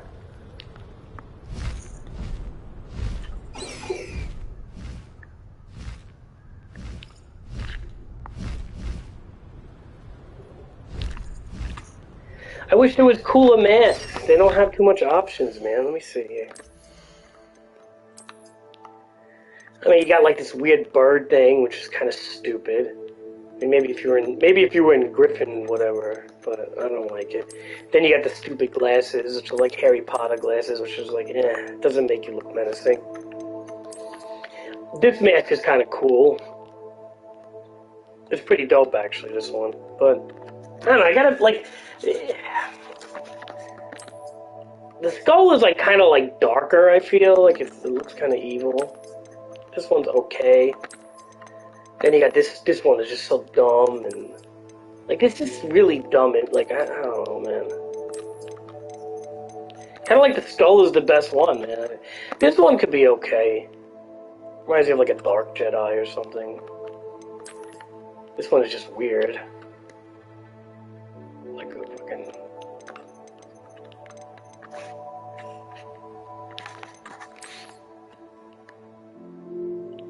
Yeah, Skull is kind of cool, man. I don't know. It's the best one, I think, out of all of them.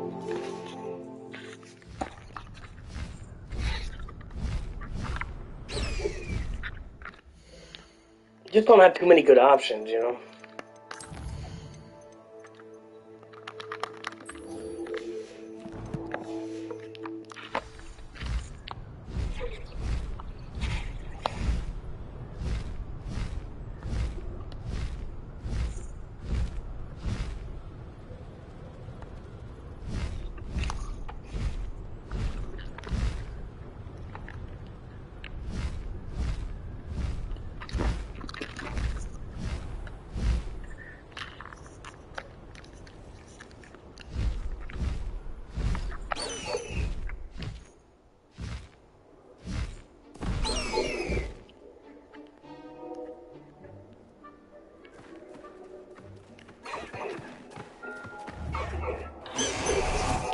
Back in your Pokeball.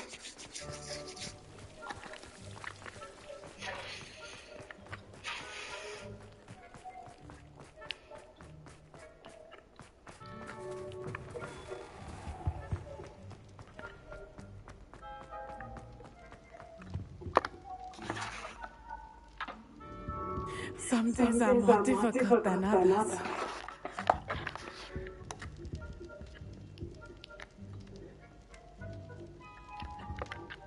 Lassie, is everything alright? There are times when my father's absence drifts to the back of my mind, and I feel peace for a day or two. But this is not one of those times. I miss him. I miss running with him. I miss Matibeleland. He should still be here. And it's my fault that he isn't. It's funny because I made my eyes very dark too, and I put scars on my chin because I knew that I kind of designed my face around this mask. Well, because you could do that at the hair cutting place. I'm sorry, Natty. I wish there was something I could do to help. You have done plenty. In fact, many of my good days are good because of you. The bad days, however, I believe I would feel less helpless if I could truly put an end to Harlow and the rest of Rookwood's miserable lot. Each day they remain free, they do more damage, leaving people like Archie Pickle to suffer the consequences. I agree, Natty. We'll get them. I've never seen someone so committed to a cause. Thank you. I believe we will get them, beginning with Harlow. Thank you for speaking with me. Alright, just send me an owl. See, I don't really like that system where you talk to somebody first and then they send you an owl, like, as you play along. It's like I'm waiting for two, like, quests to come in, right? With the stupid owl system. So, like, I'm waiting for Poppy's quest and now I'm waiting for that. And it's like kind of annoying because, like, they take the quest away and then you have to do something else. And then you'll get, like, an owl letter, which is just like, just let the quest be freaking continuous, man.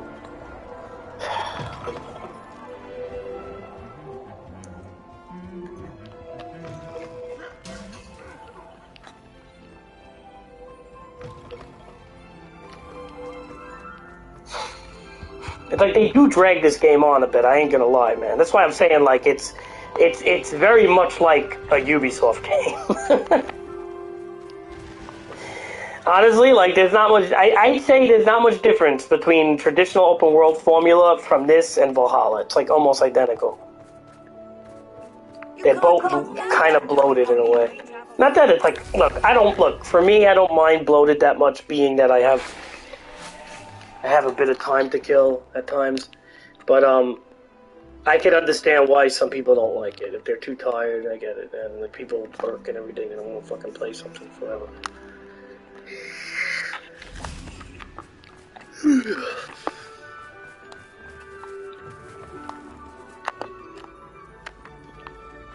But I kind of like a game not ending. I ain't gonna lie. I like that forever game in a way. I don't know why. It's kind of like my thing, but it's not everybody's thing.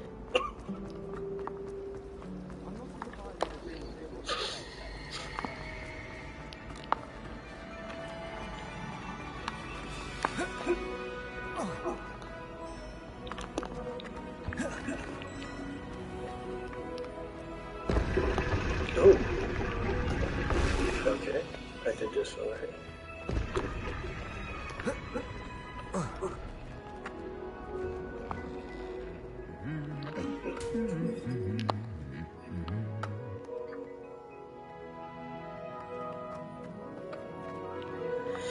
It's so funny, these statues sometimes like beat the shit out of each other. Like one will just crumble and shit. I've seen some crazy shit. Let's see if we can trigger that animation.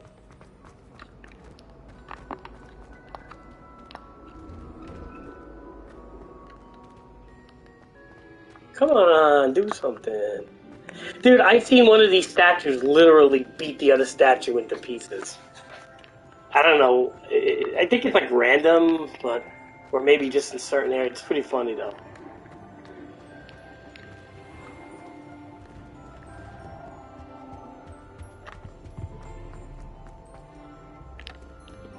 Revelio.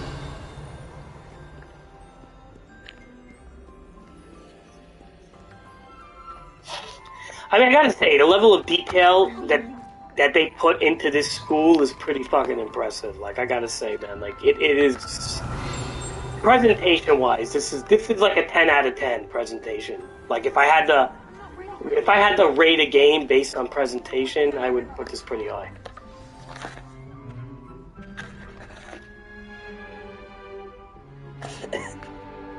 In today's lesson, we will cover a truly thrilling event. The Goblin Rebellion of 1752 and all its triumph and tragedy. But more specifically, we will address the devastating effects it had on the would-be. I gotta stay awake, look! Throughout the many Goblin battles, countless wizard cloaks were lost. Actually, we do know the number. 632. But history occurs outside the classroom. Fucking It's time for my constitution. like shit like this is funny, man. One can practically osmose the history. It's like some boring ass poltergeist like trying to teach the class. Now stroll to the bell tower entrance hall. And on Alright, to the man. rest of the castle, it was completed in the late early Middle Ages. The hall and the bell towers and loom above it contain myriad interesting artifacts.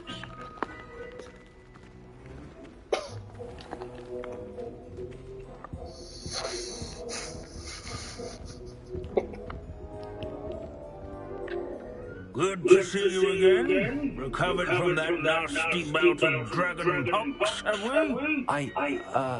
That wasn't me, Professor. I'm new here. Are you? Well then, welcome. No doubt you're eagerly anticipating my analysis of various wizarding councils, codes, statutes, and of course, goblin rebellions. Not all goblins are rebellious. Some venture into wizarding politics, such as Eargith the Ugly. Some are talented artisans, such as Bragbor the Boastful. Did you say Bragbor? I think I know that name. Well known for his metalwork. I would imagine much of his goblin wrought iron and silver has survived to this very day. Oh, of course. Hogwarts said he was an ancestor of Ranrock. Where were we? Oh yes. Back to our class topic for today. Grimbold Weft. Another notable historical figure. He's right nearby. Curious. Revelio.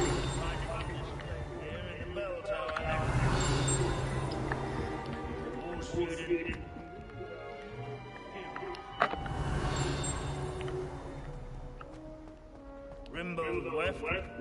This unassuming smudge is rumoured to be the location of the very first festival of Bombard.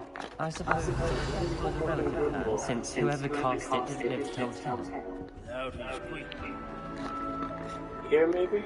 Revelio. I hear that click, which means it's not far. Oh, there you go.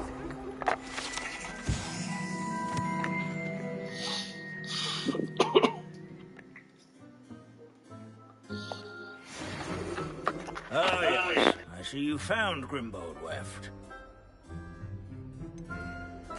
Why didn't you tell us it was just his skull? Well, of course he's just a skull. Everyone knows Grimbold Weft died of dragonpox in 1753. Now, let's turn our attention to the agreeability and general good nature of Sir Aphbuttle. He's also nearby. See what you can learn from him for your next assignment. Standing in eternal but symbolic watch over the bell tower is a retinue of loyal knights, or rather, statues of knights, I should clarify. Keen-eyed students, this is a centuries-old likeness of Pandadon. of the cheerful countenance nestled among the ranks. Study companions. People of all I find that Single combat, nor by slaying bloodthirsty dragons, but rather in training young. Professor Binns, I found the statue of Sir Aphbuttle. Ah, well done. Alas, Sir Aphbuttle's affability was his undoing. Died instantly trying to befriend a basilisk. Eye contact is not always to be encouraged. So beloved was he that even some goblins mourned his passing. Of course, that did not bode well with the rest of the goblins, most of whom could not abide mourning the loss of a wizard. Goblins and wizard kind will never trust each other. Yes, well, it takes a cauldron to raise a chisperful, as they say. History does tend to repeat. It is a series of patterns, a thought both comforting and disconcerting. The wise students, such as yourself, will learn from it.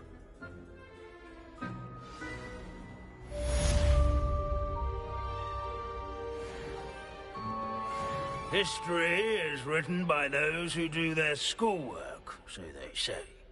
Or at least, I like to say that. Looks like we've all gone on another one of Binns' wild goose chases. How can we do so much and accomplish so little?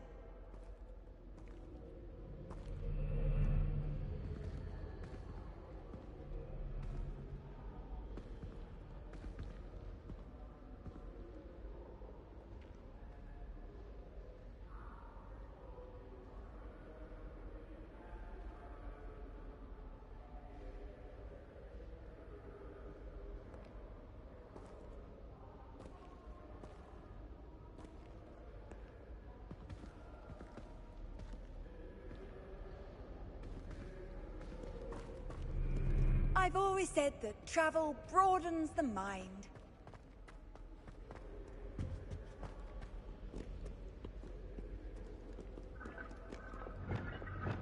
Confringo!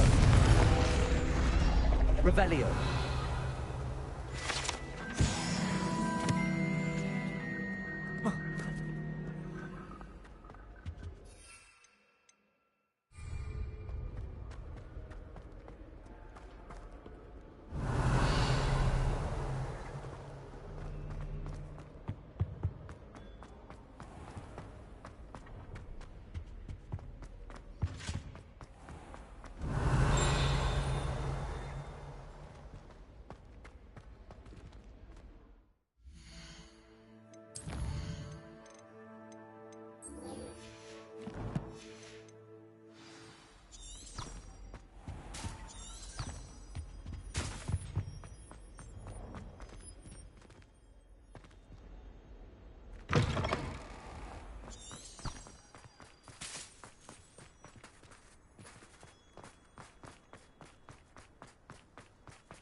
particular attention to the suit.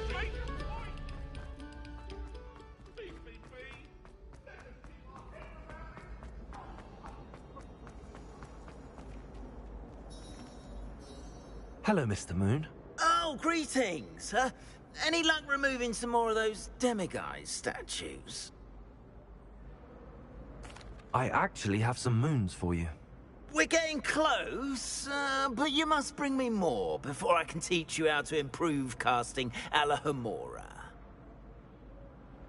I'll keep an eye out for more demiguise statues and see if I can bring you more moons. I commend you for your courage and valor, especially since they can only be collected at night.